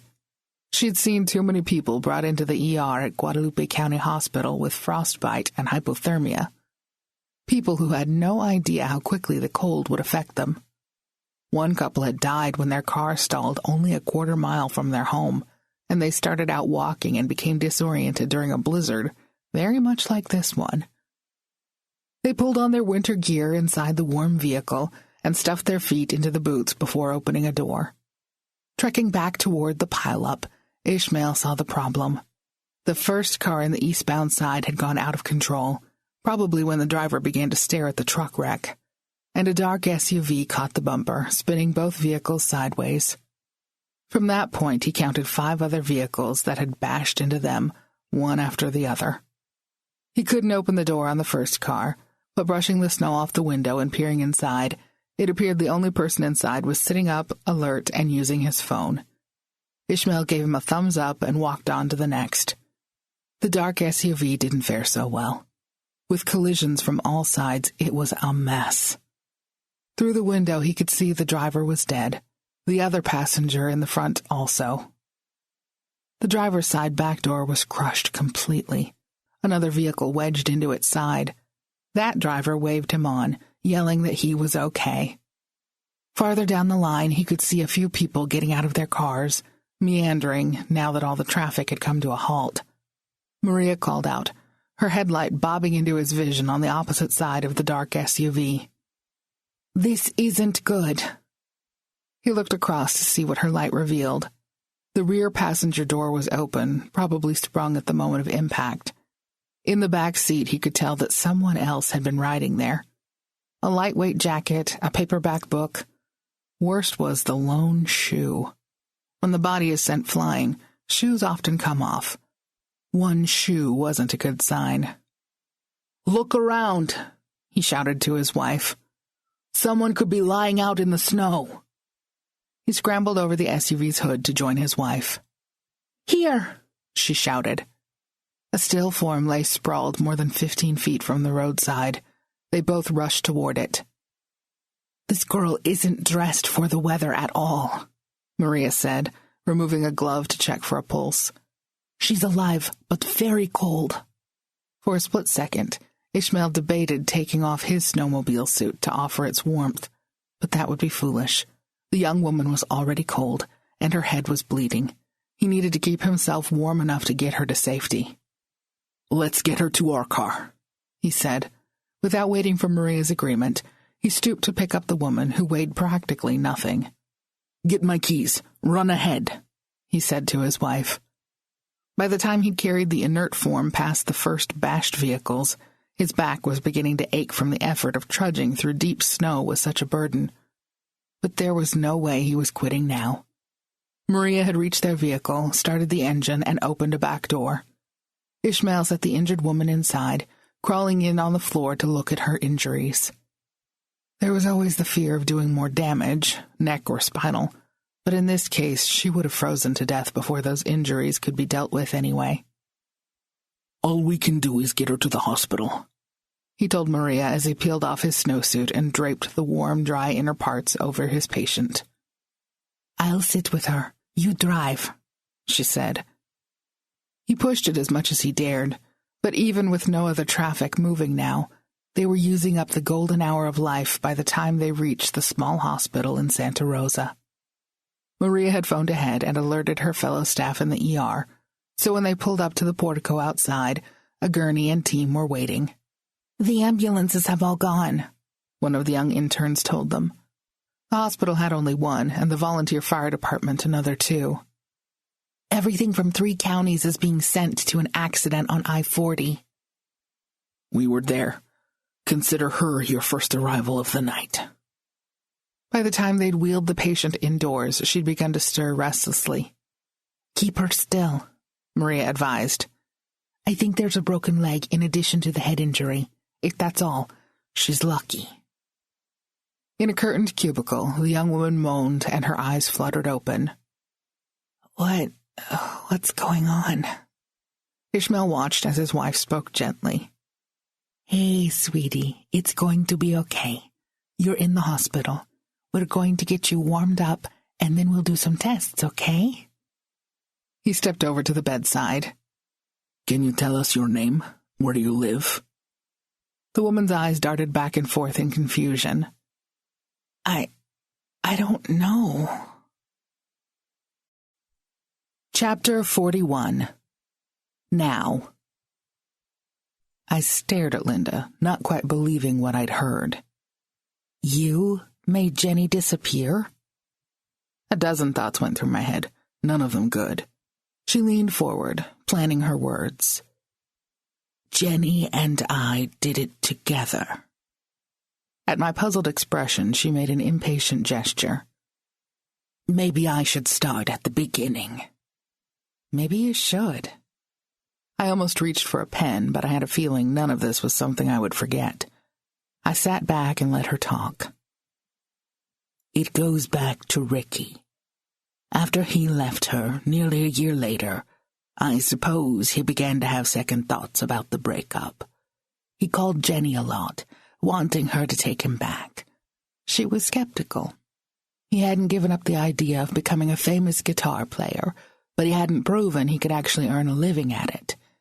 And she'd begun to suspect he was drinking way too much. When he called, he was often in a mood, she'd tell me. Sometimes high, sometimes low. But she knew she didn't want to let his unpredictability back in her life, in Cassie's life. There were drugs, too, I added. Yes, she eventually figured that out. and one day when he convinced her to meet him for coffee, she witnessed something. Uh-oh. Yeah, it was bad. After their meeting, she saw Ricky meet up with two scary-looking men, thugs, really. The worst part was that they saw her, and she could see it in their eyes. They would use her to get to her ex. She had no idea what they wanted from him, didn't care, but she couldn't let them get to Cassie. Linda shifted on the sofa, rearranging her blanket. She called me in a panic, and I went over to her house, where she told me all of this. Of course, my first suggestion was that she and the baby just move in here, but she wouldn't do it. Said they would track her down, and it would put me in danger, too. She had no idea what to do, but she felt she had to do something right away. She'd seen vehicles cruising down the street, men checking out the house. So I had the idea that she could disappear. We would make it look like an abduction, and I would report it to the police. I figured it would make the news, and that would get these guys to believe something had happened, and she was no threat to them anymore. So Jenny would leave the house and the baby, knowing you would be along very soon. Right. We had it timed almost to the minute. But how did... I'm getting to that. I had some friends who were planning to drive to Amarillo for the Thanksgiving weekend, so I just casually asked if they would give someone a ride. I made it sound like she was a college student who was going back to Texas for the holiday. She wouldn't have a suitcase since she had plenty of clothes at her parents' home there. She was also getting away from a boyfriend, I told them, so Jenny would want them to pull up outside the house, toot the horn, and she would dash out. She needed this boyfriend not to know where she was going and not to follow. Linda had been staring at her hands as she talked. Now she looked up at me. I know. Looking back, it was an odd story, but my friends agreed to go along with it. In reality, we wanted it to appear she was being abducted so the cops would chase after these cartel men rather than figure out what we were up to. Jenny had often laughed about the nosy woman across the street who watched out her windows all the time and saw everything. If the neighbor saw her being rushed away in an SUV, she'd tell the police what we wanted them to think. It seemed like it would work. I was beginning to see a glimmer of logic in the plan. Let me guess. They would take Jenny to Amarillo with them. She would hide out for a while, or you would follow along and sneak her back? Something like that. We weren't clear on the details. She suggested I move the baby and her gear to my house. Then, after the initial police investigation petered out, I could clear her things out of the house on 6th. We knew she would have to stay away for a few weeks, maybe a month or so, but then figured she could change her hair and do enough with her appearance to come back to Albuquerque and resume her studies at UNM. But she didn't come back. Something went wrong? There was an accident.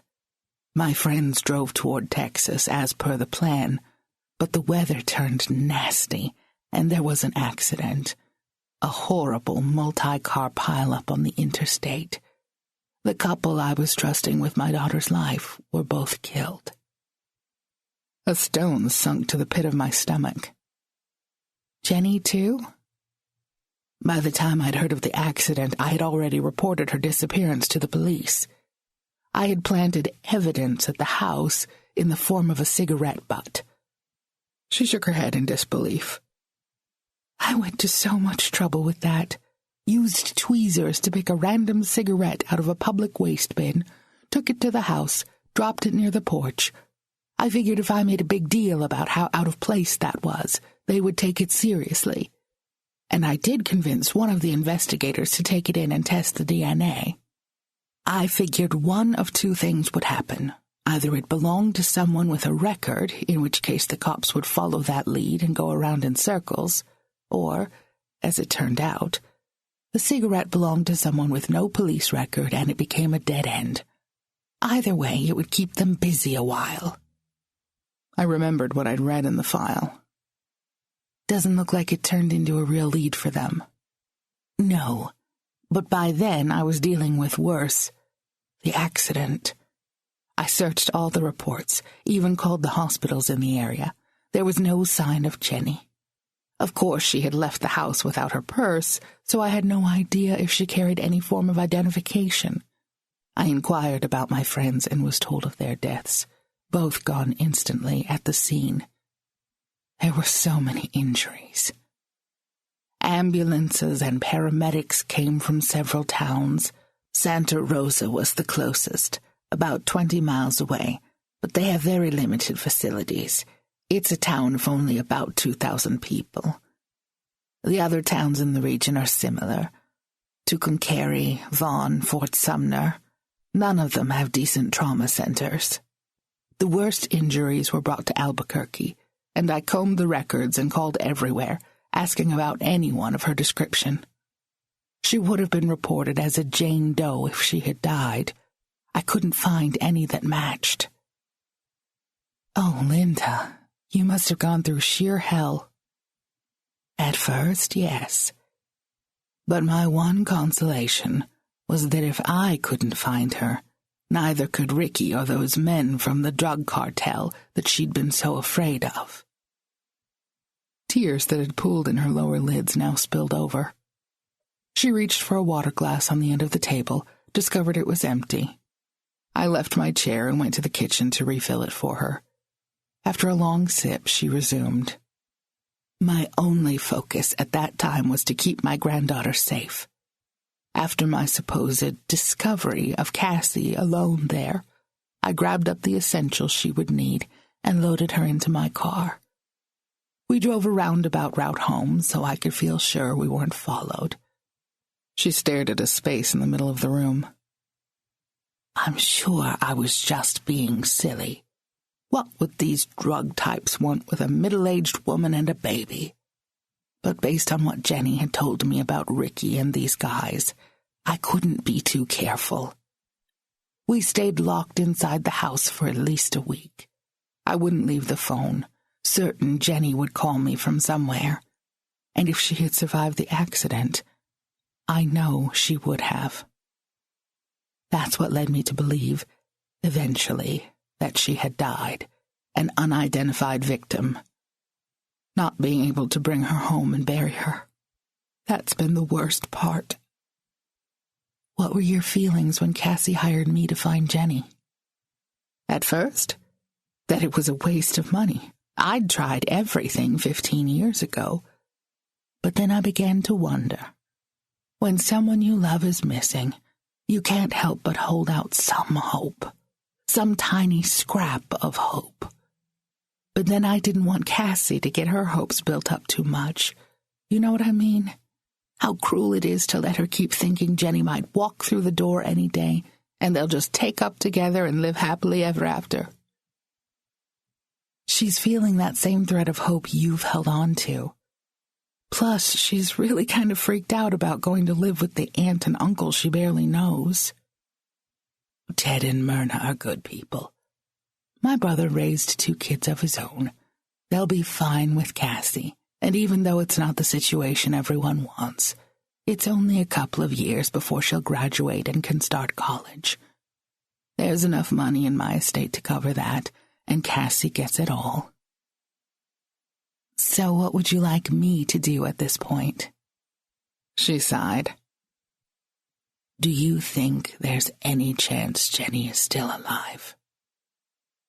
We don't know that she died, so yes, I'd say there's a chance.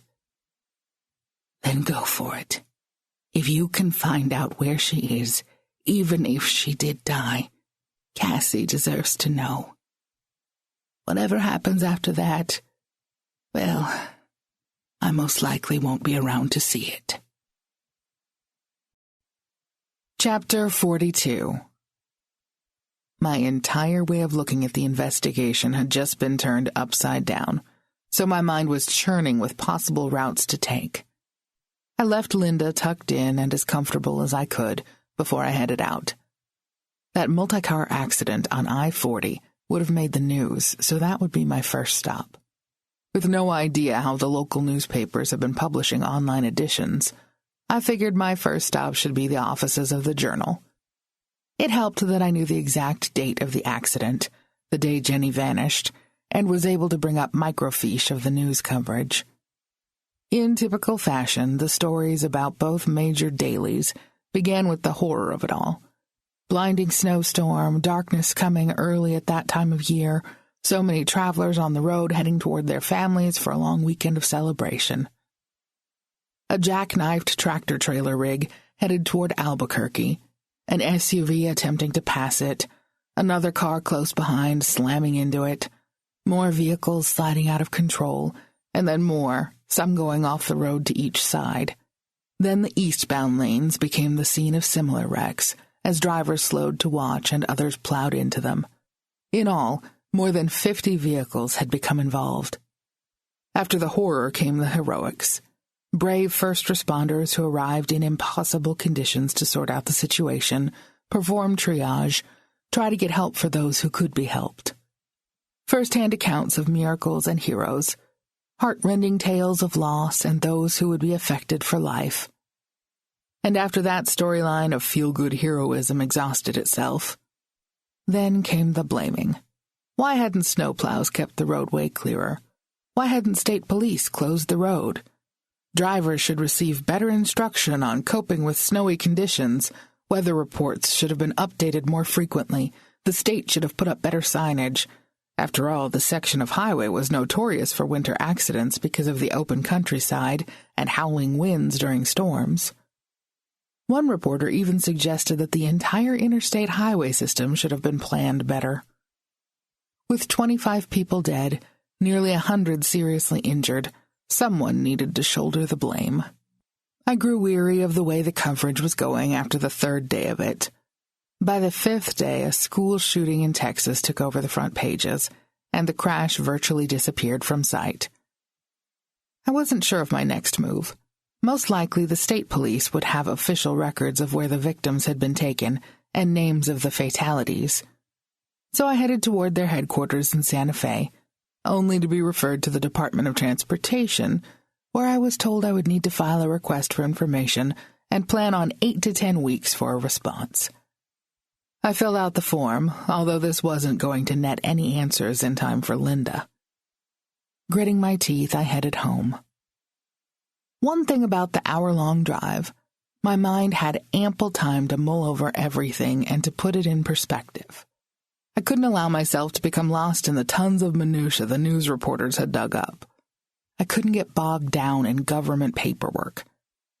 I needed to somehow get to the root of the problem and find the most likely answers my client needed right now. It seemed Linda had done a good job of searching the news stories at the time. She'd found out that her friends died at the scene, but there had been no sign of Jenny. So what if Jenny had not been with them? What if something had happened along the way, something that caused her to change her plans and not ride along? I mulled that possibility for the last 15 minutes of my drive, eventually coming to the conclusion that if Jenny really had avoided the accident, she would have certainly known of it and would have found a way to let her mother know she'd safely escaped. So that little ray of hope vanished. But the good news was that I'd probably saved myself from chasing a wild lead that could go nowhere. No, Ron had always said, go with the facts you have. Many of the accident victims had been taken to the Guadalupe County Hospital in Santa Rosa, so I could start there. Tomorrow. Today had been eventful enough, and I needed to head into this with a plan. I spent the evening with maps and internet research, to the point where I hoped I could negotiate my way into a small-town past. I knew I was racing against time for Linda, and this wouldn't be easy. It seemed like a good idea to enlist the help of my client, so I called her house. Cassie answered and said Linda was already in bed for the night. In the morning, ask her if she knows anyone in Santa Rosa. I'm heading there tomorrow, and any little connection could prove helpful. Call me if she can provide a name. With that possibility in the works, I made my plans. Dottie agreed to have Freckles come to their house and to stay overnight if need be. I packed a little duffel with a change of clothes and my overnight gear, just in case. Technically, since the town was only 2 hours away, I could drive there and back each day that I needed to investigate. But getting a room there would be simpler and a better use of my time than the extra hours on the road. I woke up early in the morning and was out the door with my duffel bag before 7. 9 a.m. is the perfect time to arrive in a small town. I decided to grab a quick breakfast and figure out what to do next. I exited I-40 onto the famed old Route 66 and stopped at the first place I spotted. I decided to toss out Jenny's name wherever I could, so as the waitress, Myra by her name tag, took my order for huevos rancheros and coffee, I asked. "She might have moved here around 15 years ago?" I suggested. "Sorry, never heard of her, and I've worked here going on 20 years now," Myra told me. "Of course, I don't know all my customers by name, mostly just the regulars." I showed her the photos. Linda had provided a better one than the original I'd begun with. "Cute baby," Myra said after a quick glance, "but I don't think I know them." I wanted to ask her to take a closer look, to consider that the young woman was now 15 years older and wouldn't have the baby with her. But Myra got pulled away by another customer's coffee refill request. Okay, all I could do was keep going. The hospital would be the logical place to begin. They must have records, especially since so many of the victims from that fateful accident were brought here. I paid for my breakfast and went out to my Jeep and consulted my GPS for the way to the facility. Within minutes, I was pulling up outside a neat one-story stucco building with rock trim. The grounds were landscaped in rock and natural plants, and I saw a worker blowing fallen leaves from the gutters. I parked and walked into a pristine lobby with a reception counter attended by 2 young women who couldn't have been more than 6 years old when Jenny Blake came here, assuming she did. I wasn't quite sure where to start, but began by asking to speak with the hospital administrator. I soon found myself sitting across the desk from a gray-haired man whose business attire consisted of dark slacks, a white shirt, and bolo tie with a huge chunk of turquoise. Our initial chit-chat revealed that Mr. Baca had held the position for 8 years, having transferred here from another small hospital in the same healthcare system. He vaguely remembered the horrific accident, simply because it had been on the news, but he seemed friendly and willing to help. 2 of our physicians have been here long enough, he said, and a few of the nurses. I might save you the trouble of speaking with everyone if we check with the computer first. He pulled a keyboard within reach and adjusted reading glasses into place. After tapping a few keys and scrolling around, he looked up. I don't find any records under the young woman's name. What about her description? She most likely didn't have any identification with her. Does white female age 21 help at all? That's not quite how it works, but let me check admissions for that date. When he did, his eyes widened. Oh, it seems we had a lot of people in for treatment after the accident. The records aren't very complete. You must understand, a facility of this size, we have ER bays for 4 patients. It seems more than 6 times that many were brought in. I can only imagine, but most likely they tended to the most seriously injured and sent many minor injuries home with a Band-Aid and an aspirin. Sorry, I don't mean to be flippant. I know, the staff must have been overwhelmed. He nodded solemnly. I'm sure they were. I wonder if I could meet the 2 doctors and those nurses who were here then? I know the chance is slim, but maybe one of them will remember Jenny Blake from her photo. He gave a shrug and rose. Sure. Let's see who's on duty right now. He led the way through a set of double doors, and we approached a nurse's station. Neither of the nurses sitting there, one male, one female, were possibly old enough to have been here 15 years ago. The girl, in particular, looked fresh out of school.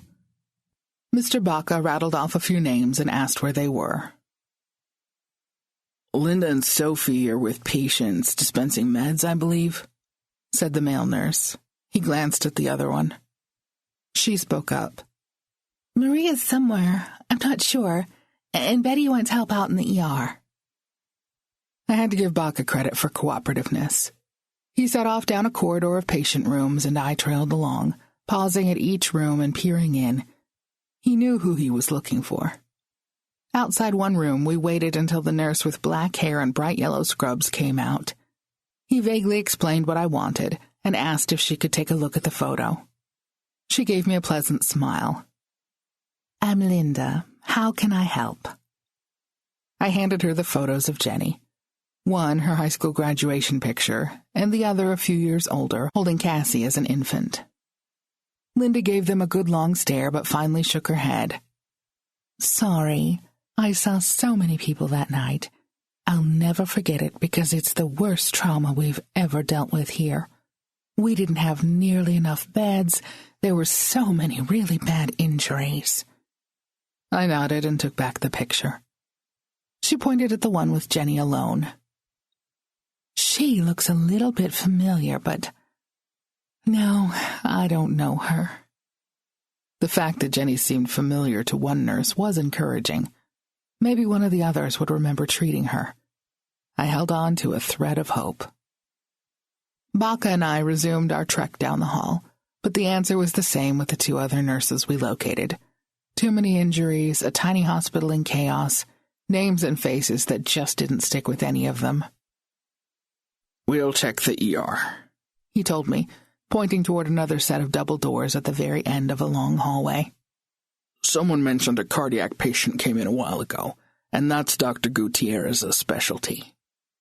Then he caught sight of a woman entering one of the restrooms. "Oh, Maria!" But she was already inside. "We'll catch her later." We walked into the small emergency department. Here, too, a nurse's station was manned by one person who was too young to fit my criteria, a guy with a stethoscope around his neck who was staring at a computer screen. "Dr. Gutierrez?" Baca inquired. The nurse nodded toward one of the curtained-off bays, but when the administrator peeked in, he came back out shaking his head. "Okay, that's strange. He must have just been here." He glanced around and made a decision. "Let's just go back to my office and have him paged." Once again, I trailed along, looking for anyone who seemed over 40. This looked like a medical facility of very young staff, probably those right out of school who took the first job they could get to build up their time and qualify for bigger, better positions elsewhere. An hour later, I was still twiddling my thumbs in Baca's office and getting the feeling he was more than ready to be rid of me. I ended up leaving my card and my cell number, with a request that the doctor get in touch as soon as he could. From there, my next stop would be the police station. I found it located in a classically New Mexican old sandstone building, set in a pleasant park with grass and shady trees. On the opposite side of the street was a row of commercial buildings that looked as though they had probably sat right there, looking much the same, since the 1920s. It had taken me a whole 5 minutes to get here. I decided I could learn to love navigating around a small town like this. The department consisted of a police chief, 4 officers, and a dispatcher, who also greeted people at the front desk. I asked to speak with the chief and was escorted into a tiny office stacked to the ceiling with binders and folders. The nameplate on the desk said Chief Ramon Sanchez. The somewhat rotund man behind it indicated for me to take one of the 2 chairs facing him. "I'm trying to locate a young woman who was involved in that awful accident years ago." He remembered, shaking his head sadly. "It was a bad one. My men, all of us were out there. The snow, it just kept coming. Even the ambulances had a hard time getting through." I laid the 2 photos of Jenny Blake on his desk facing him. He gave a quick look and kept talking, but I noticed his eyes darted back to the pictures now and then. I heard all about the logistics of the accident, how many state, county, and local law enforcement had gone out to try and restore order, how many wreckers to clear the highway, how many ambulances to transport the injured. Eventually, I realized he wouldn't remember any one victim. For him, it had all been a huge operation to get traffic moving, vehicles and people out of the frigid weather. "Wish I could help. She does look a little bit familiar, but I can't say that I remember her specifically from that night. If she didn't show up at the hospital, it could be that she was okay. Got a ride with someone and went on to Tucumcari or someplace. I didn't go into all the reasons I believed Jenny had not been okay. For all we knew, he could be right. I stepped outside into the bright sunshine again and looked around. Where could I turn next? Chapter 43. I spent 2 hours in the newspaper office, first chatting with the elderly publisher. Hi, I'm Ed. Who was probably the only reason this town still had a print newspaper. He admitted he held on to it because the locals loved having it, and he knew if he sold the business and brought in younger blood, they would only put everything online and a lot of small-town spirit would be lost forever. He vividly remembered the accident and walked straight to a backroom archive where he pulled out the bound issues of the paper for that year. Placing his thumb near the end of the hardbound book, he only missed the Thanksgiving week edition by 3 pages. He flipped straight to it and showed me the stories, the biggest to hit his news desk before or since. Yep. The only bigger story around here was probably when Billy the Kid escaped from the courthouse. He lifted his chin toward the building I'd just come from, across the street. At my startled expression, he laughed. Sorry, that was just a rumor. It was actually the Lincoln County Courthouse. I turned my attention to the oversized book in front of me. Take your time, read all you want. He went back to his desk. I pretty much knew what I would find, having already been through the news at the statewide level, but I had to admit his writing gave it the hometown flair. The Torres family had taken in a couple whose car was totaled, housing and feeding them until the insurance company sent a rental car from Albuquerque. 2 kids whose parents had been hospitalized were cared for at a home by one of the police officers' wives. Every motel along Old 66 opened its doors for free rooms to anyone who couldn't get home. It was Thanksgiving, after all. The spirit and generosity shown by these people, many of whom had nothing to spare except a bed or a bowl of chili on a cold night, was amazing. The paper had done a good job of reporting the facts and bringing out the emotional aspects of the tragedy without becoming maudlin or over-dramatizing. We didn't often see this kind of thing in the big city, where it was expected that some government agency would handle it all, and people got lost in the shuffle of officialdom. Closing the bound book of newspapers, I picked up my purse and walked out of the archive room to find Ed pecking away at his keyboard. He looked up and held out the 2 photos of Jenny Blake. Want me to do a story about her? He asked. I thought of Linda's concerns over the cartel and her fear that someone out there still had harmful intent toward her daughter. Let me check with the family first. It's not really my call. He nodded. Then he stabbed a bony finger at one of the pictures. I know this girl. I swear it. But not from the accident. It's something else. His forehead wrinkled in concentration. Rats. It's hell getting old and not remembering things. Maybe I should be selling this place and getting myself off to some retirement home. I thought back to my visit with Detective D'Angelo in Phoenix. The facility was nice enough, but the man had faded into a shell of his former self. I shook my head at Ed. Don't do it just yet. You still got a lot of stories to write. He chuckled and handed the photos back. Yeah, you're right. I'd go nuts if I couldn't cover the latest cattle auction or what the ladies' book club is currently reading.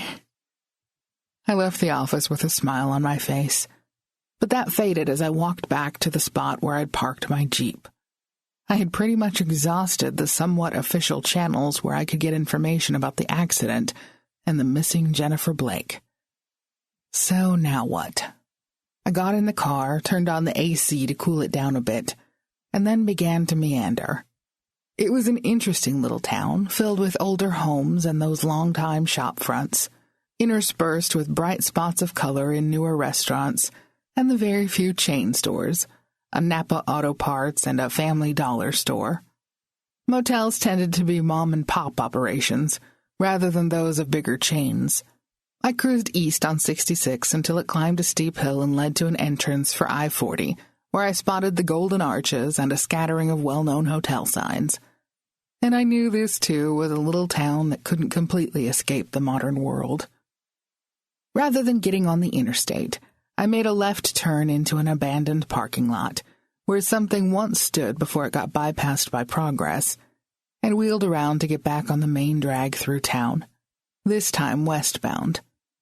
Following a side street, I came upon a lake surrounded by ancient trees, a pretty oasis with picnic tables and families out for a day of fun. And all this time, circling back on toward the center of town, passing 3 churches and a library, I thought of Jenny and felt stumped. Why was I making no progress toward learning the truth about what happened? The afternoon was growing late, and I could feel my energy lagging. I checked into one of the mom-and-pop variety motels away from the solid noise of the interstate. I'd hoped the proprietors might have been around long enough to remember something from the past, but they turned out to be a young couple from India or somewhere like that. The room was squeaky clean, though, and that's all I wanted. Next door was a pizza place where I got myself a small pepperoni and a big Coke, which I carried back to my room where I could sit in one of the 2 chairs and stretch my legs out on the other. I'd taken my second bite when my phone rang. "We're in the Honolulu airport," my brother said. "Vacation's over. Thought we'd see if you want to meet up when we get in." I had forgotten Ron and Victoria would be returning from their Hawaii vacation, and I would have enjoyed treating them to a meal and catching up on news, but I could do that any time. Isn't it going to be either the middle of the night or some ungodly early hour tomorrow? When was he ever going to figure out how to convert time zones? I filled him in on where I was, keeping my eye on the goal here, while I munched down on 2 slices of the pizza. After we hung up, I finished off the rest. Hey, it was a small pizza. Of course, I slept like a person who'd eaten a whole pizza by herself, bloated and restless all night long. When I woke up in the early hours to take an antacid, I discovered a text from Cassie Blake had come in while my phone notifications were turned off. Found someone in Santa Rosa who might have info. Okay, but how was I supposed to reach this person? I composed a quick text back, well aware that 4 o'clock in the morning was not the time to expect an answer. With nothing better to do, I fell back into bed until I felt the vibration of my phone a couple hours later. Her name is Tina Patterson. She'll call you this morning. Hope it was okay to give her your number. Sure. In case she doesn't call, can I get her number? It came back a moment later, but before I'd decided whether it was too early to call, my phone rang. Tina Patterson introduced herself in a sweet little girl voice.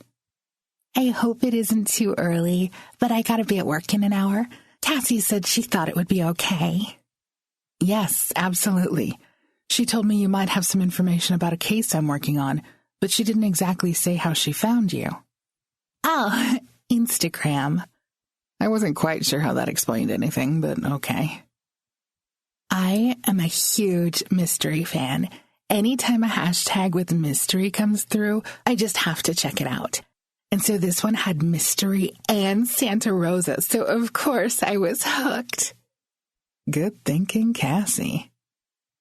Did she tell you we're looking for a missing woman, someone who was in this area about 15 years ago? Well, kind of. She posted an old picture with a caption, something like, "Do you know this woman?" And well, I sort of think I do. She used the present tense. You know where she is now? Yeah, well, the friend I'm thinking of, yeah, I do. I'm just not sure. She looks kind of different from the picture. It's an old photo. True. So would it help if I introduce you? I'd been wondering how I was going to approach Jenny without scaring her into running again. That would be great. Do you think she'd be available today? We meet for lunch pretty often. I'll give her a call and suggest that. Bring a brown bag or whatever you want and meet us at Park Lake at 12:30. I told Tina I'd be there and described my Jeep so she would recognize me. Chapter 44. The morning dragged by. I'd planned on leaving town, but with this new lead, I had no idea where it would take me. I could end up staying a couple more days, or I might hit another dead end and leave right after lunch.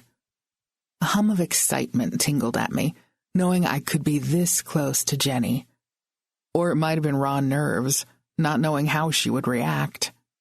She surely couldn't have been living this close to Albuquerque all these years without being sorely tempted to get in touch with her mother and Cassie.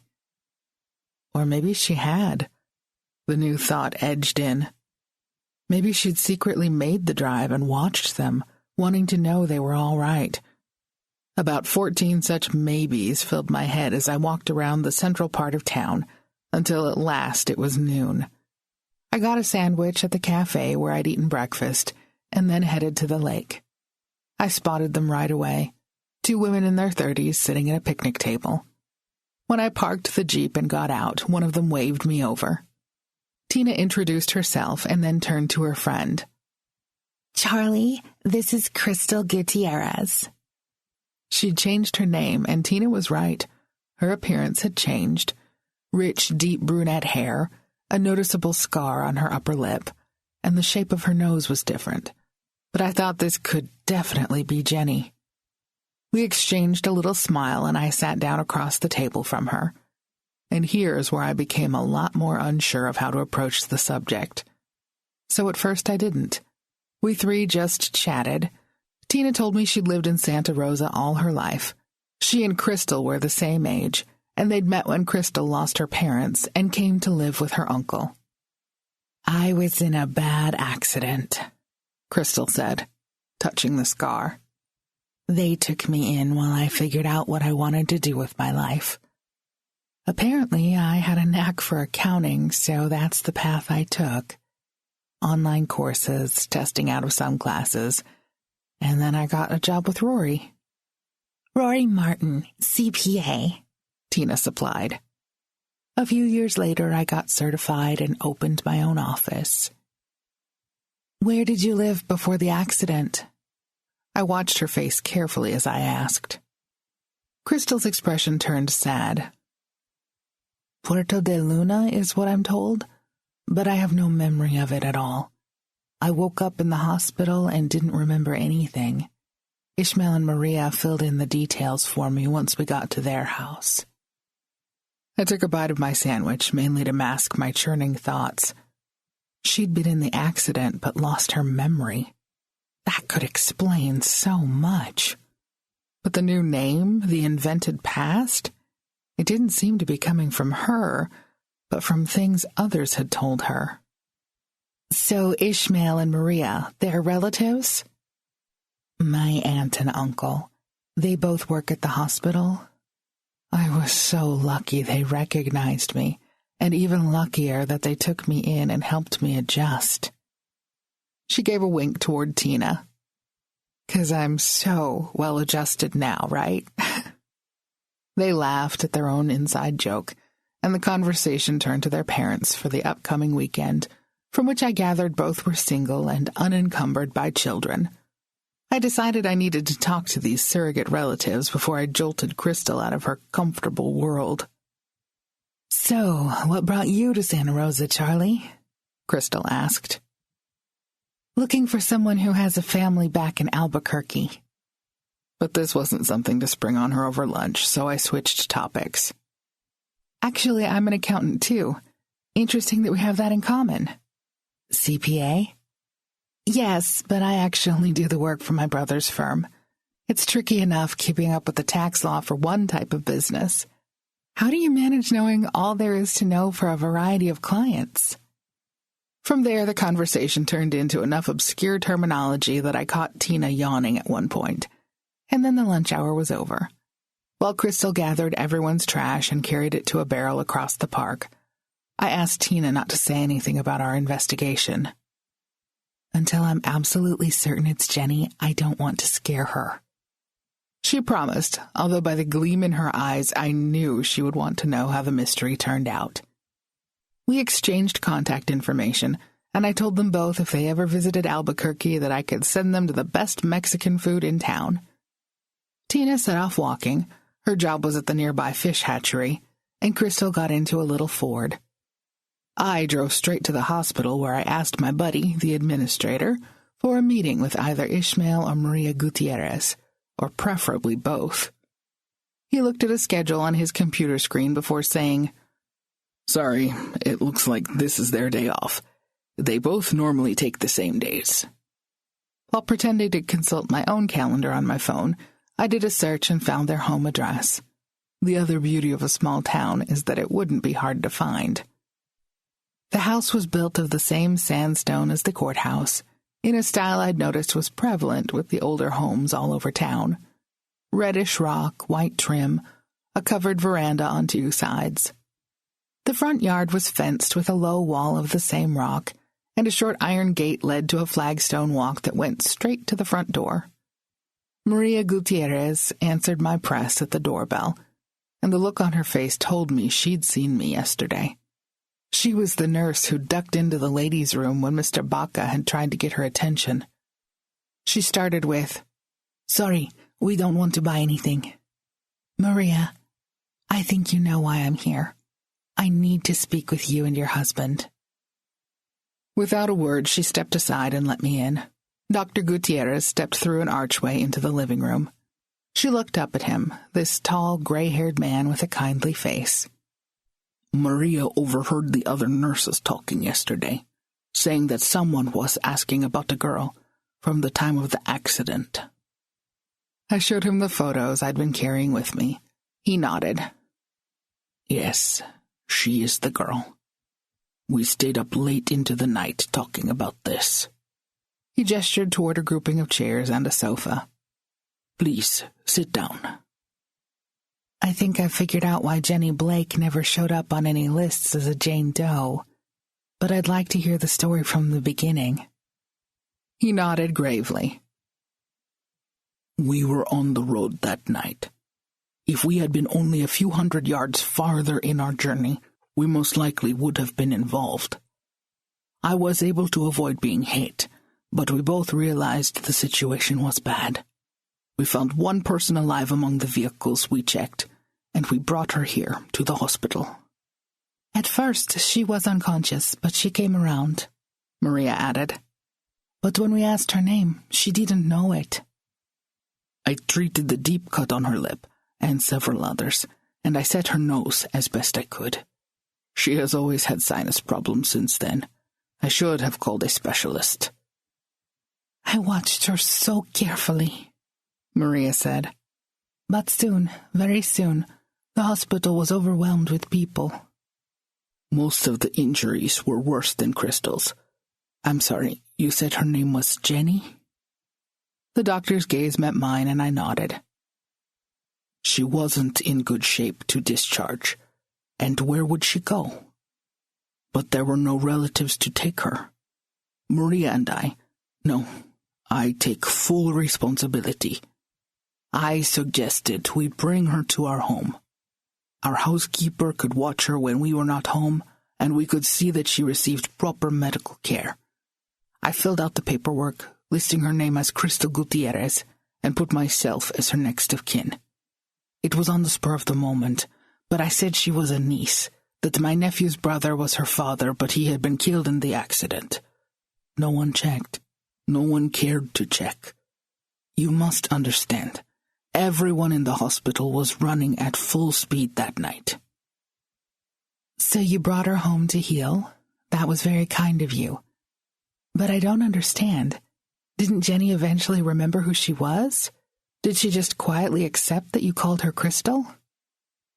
They glanced at each other, and it was Maria who spoke. "At first, she was very confused. Sometimes she would say that her name was not Crystal, but she never spoke another name, and when we asked, thinking someone would be missing her, she became frightened and confused. But there were the nightmares. She would call out names in her sleep." "What names?" "Most often it was Cassie, sometimes Ricky." "But one thing stopped me from trying to find these people," said the doctor.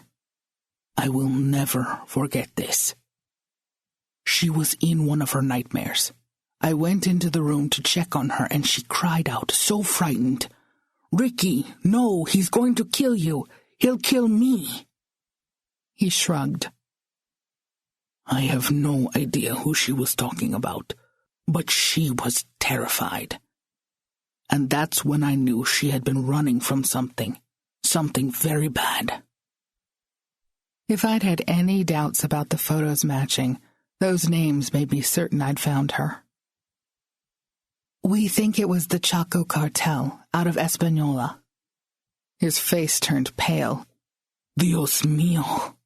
Maria crossed herself. We have seen the work of those men. They have a long reach, even to this part of the state. I could well imagine. Drug trafficking along the interstate highway corridors must be relentless. But it's been such a long time, Gutierrez said. It has, and the connection was a tenuous one. Jenny's ex-husband had become involved. He died a long time ago. There's nothing to make the cartel want to come after Jenny now. Good. I am happy to know that. But she has made a life for herself here now, Maria said. She has many friends, a business.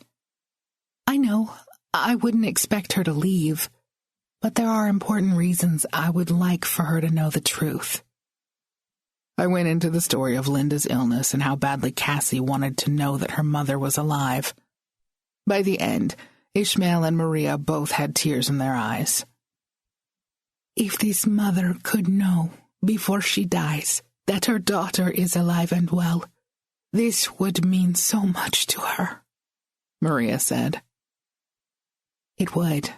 I would like your blessing, but I plan to talk to Jenny anyway.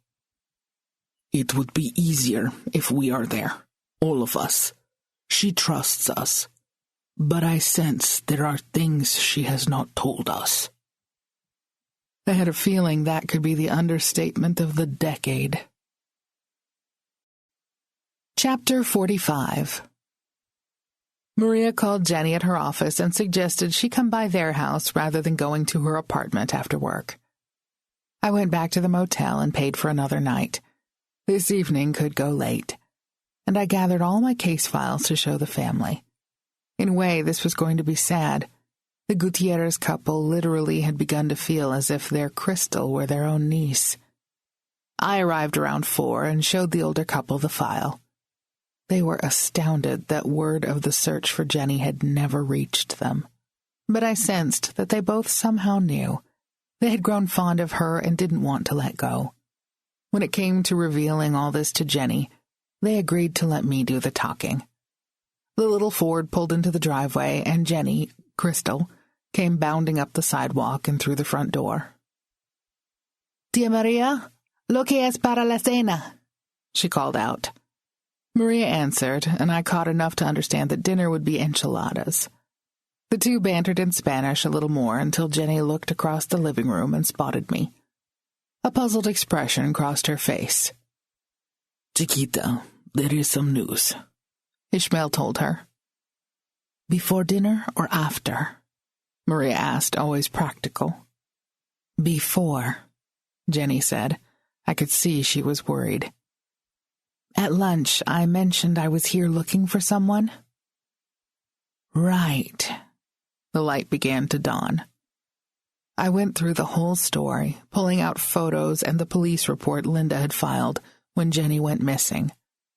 She listened quietly, taking it all in, probably filing it in her orderly accountant brain.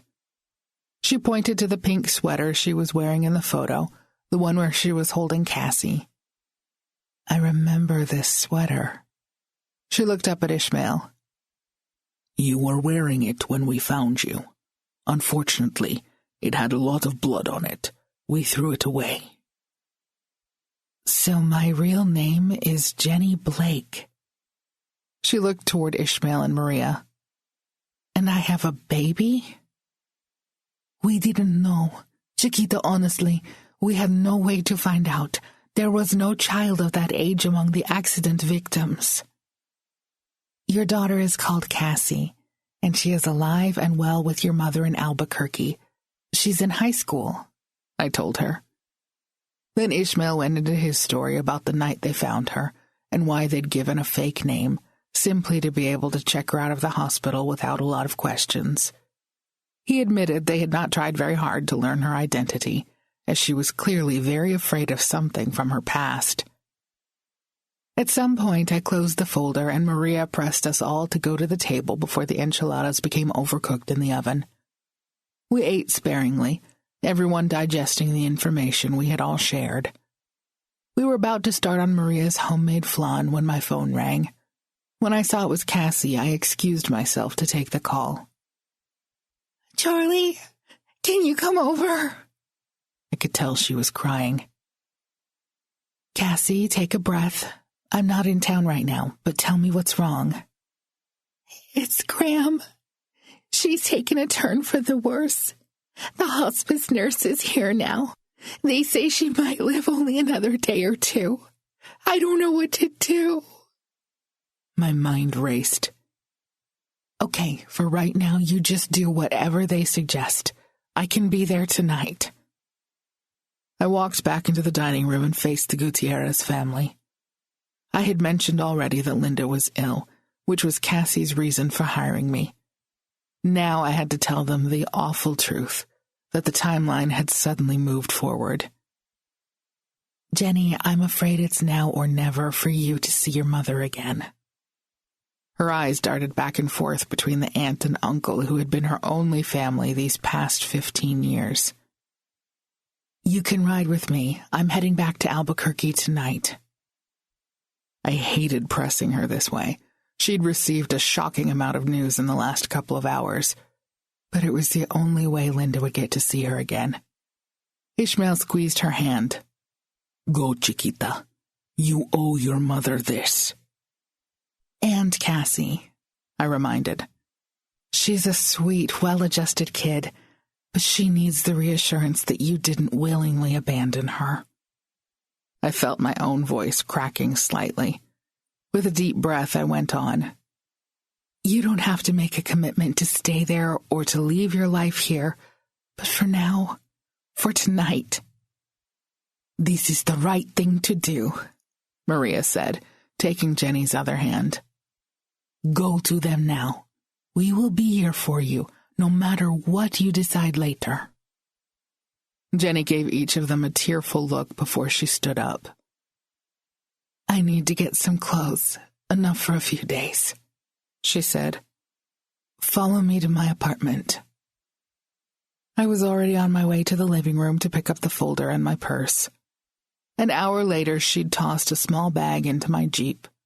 I had grabbed my few items from the motel, and we were on the road. While I concentrated on the highway, she phoned her secretary and asked her to cancel all her appointments for the rest of the week. Then she settled back in her seat, a little dazed. "This has been a lot for you to take in, hasn't it? I can't even imagine." She nodded. "For years now, I've had the strangest dreams." "Ishmael and Maria told me you used to call out names in your sleep?" "Scenes would flash through my mind, even when I was awake, things I couldn't make sense of. Sometimes there was a baby, but I could never remember any specific details, could never make sense of it." "Are you remembering now?" I hoped with some of the facts it would all come back to her, but she shook her head. "Not really. It's like I have these details you've given and the pictures, and I can accept that they're true. But right now, I just don't feel like it's me we're talking about. Does that make sense?" In a way, it did. Chapter 46. It was after 10 o'clock when I pulled in front of Linda's house, but soft lights glowed from most of the windows. I parked in the driveway behind the minivan. A vehicle I didn't recognize sat at the curb, probably the visiting nurse. Jenny stared at the house, taking in details. "The trim is green. It used to be brown, And the trees have grown so big. Her gaze swept the front of the house. These flower beds. Mom always planted pansies in the ground and petunias in the hanging baskets. So funny that she's still doing it. She knew the place. I felt a huge surge of relief. Until this moment, I'd had a nagging doubt about what I would do if I had, in fact, found the wrong person. But that was dispelled completely the moment we walked into the sick room. Linda looked toward us, and her haggard face lit up. Jenny! Oh my God, you're here! She tried to sit up, but couldn't quite manage. Jenny rushed to the bedside. Mom? Oh my gosh, I can't believe I'm here! She reached out to take Linda's hand, ended up bending over and holding her mother in a tight embrace. Cassie, standing aside, looked at me. I moved over and put an arm around her shoulders. When Jenny straightened up, Linda held both her hands and studied her. I'm glad you went back to your natural hair color. It always suited you. And your face. You've got some little... Jenny touched her lip.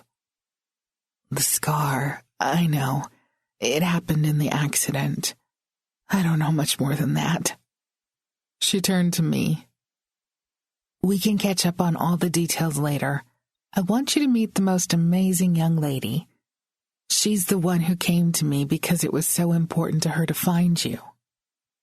I ushered Cassie forward as I spoke. Cassie suddenly became shy.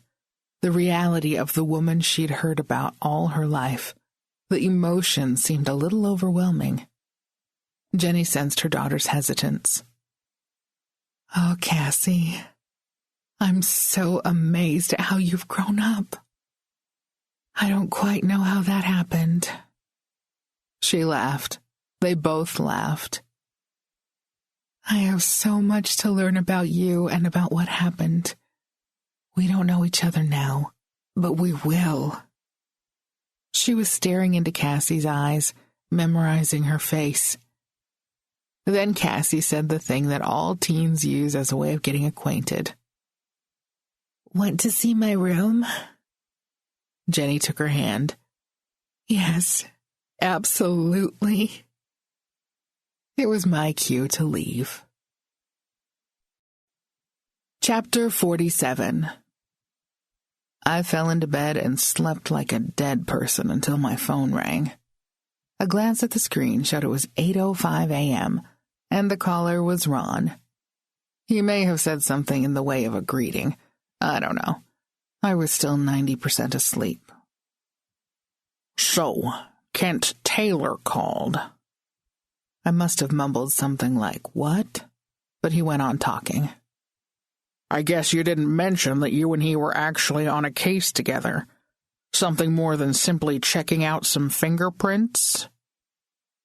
Did I hear some kind of envy in my brother's voice? He wanted me to pass along to you that they found arsenic among Jeffrey's things at Iris's house. What's all that about? I'd been so wrapped up with Linda, Cassie, and Jenny that it took me a second to remember.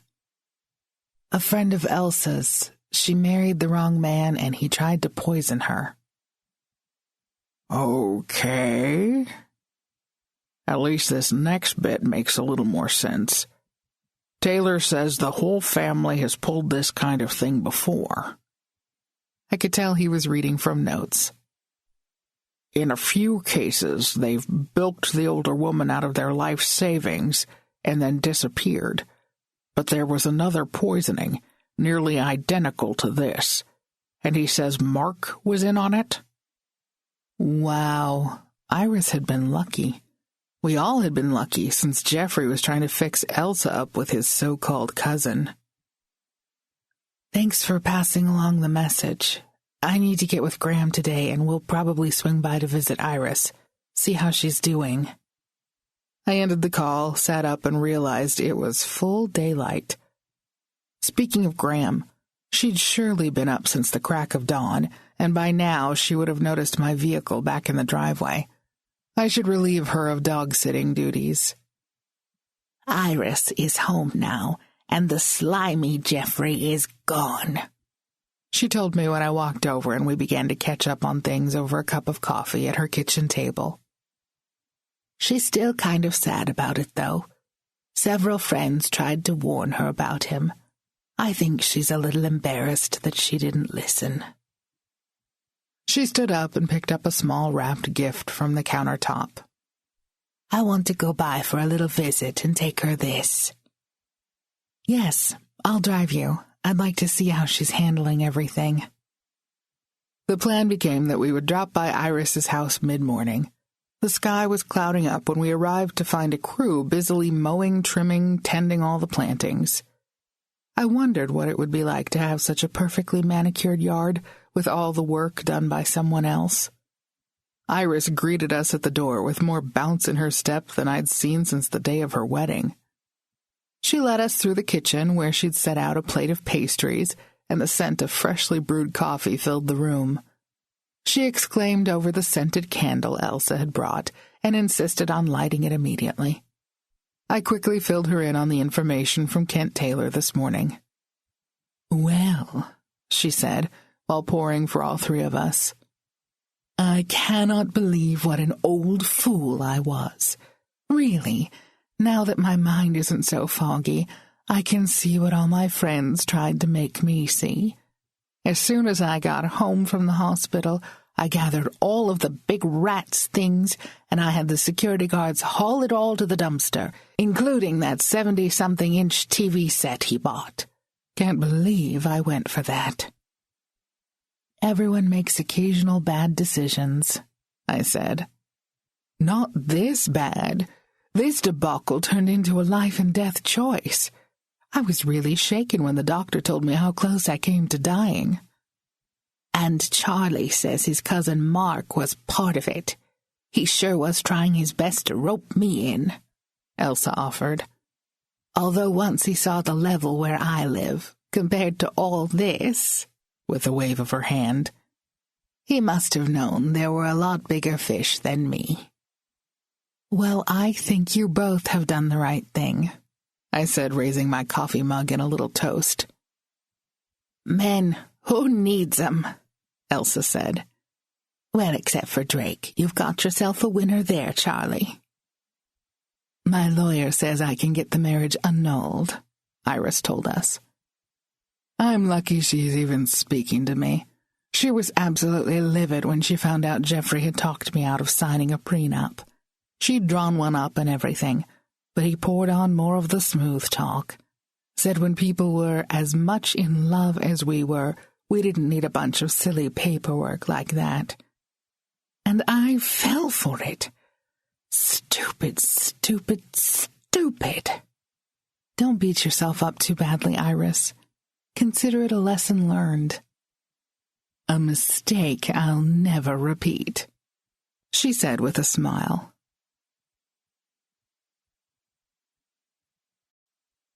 Chapter 48. The rain began that afternoon. After months with no moisture, we New Mexicans pray for and look forward to our late summer seasonal rains. In those parts of the world where monsoon means deluge, the people may laugh at us for using the term, but we're always grateful and happy to see the much-needed water soak into our parched ground. On a purely selfish level, I was most grateful to have my husband back. The rains had quenched the forest fires to everyone's joy, and he was home. We made the most of the first few days with a lot of togetherness. His work until October would consist of photo shoots, a music video filming he'd lined up for some big country music star, and whatever other odd work came in. Then the autumn wildlife counts for fish and game. Anyway, he was pleasantly busy, and I was happy that he would be home in the evenings. My 2 cases had wrapped up, the official one and the unofficial. I'd settled under the gazebo in the backyard, reading a book and listening to the rain on the roof, when I got the call. Linda Arnold had passed.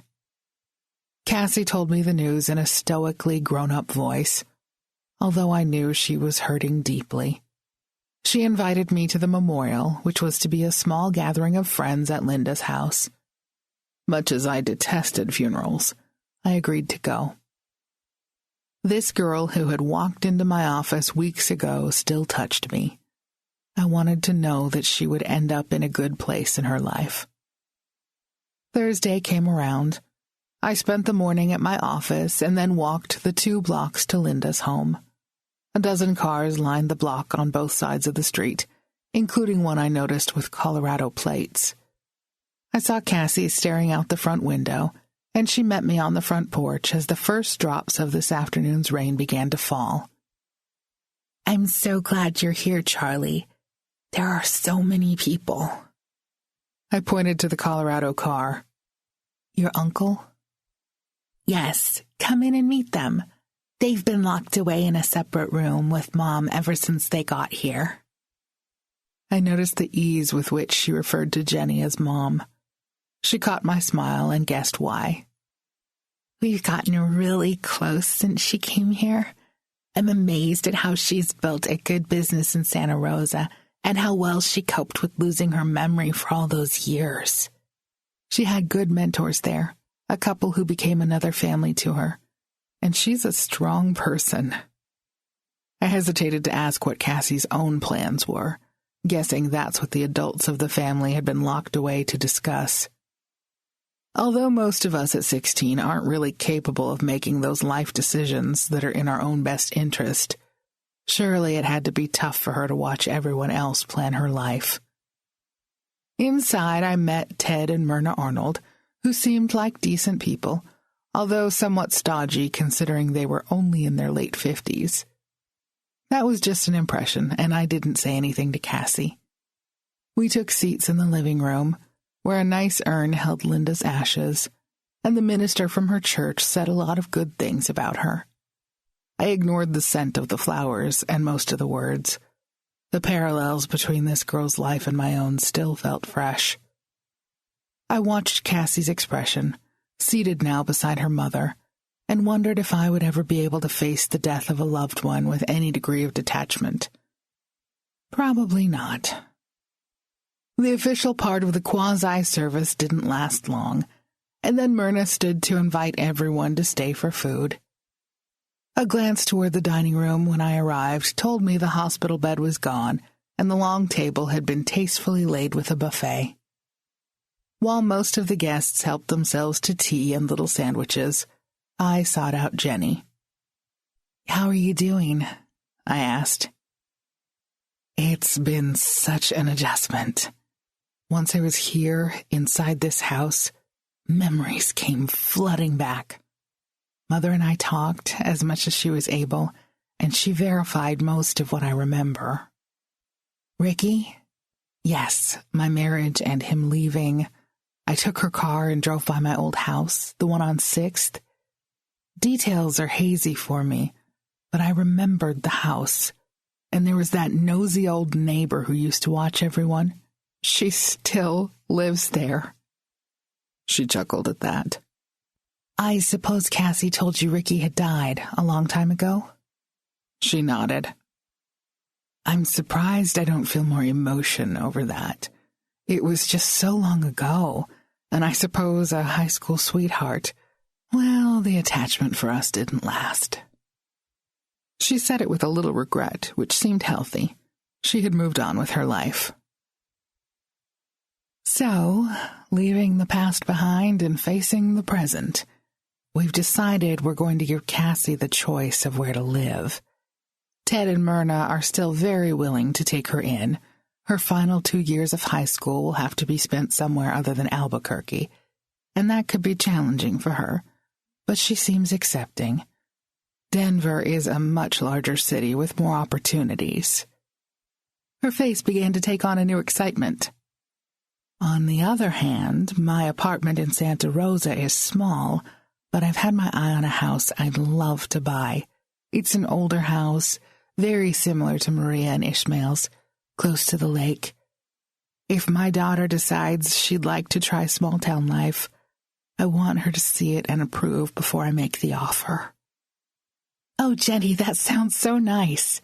If you need help convincing her what a great little town Santa Rosa is, let me know. I was really impressed." She shrugged. "She'll have to decide. Little communities can be cliquish, but I had an easy time fitting in. And we do have more than a few connections there now." Cassie came up to us.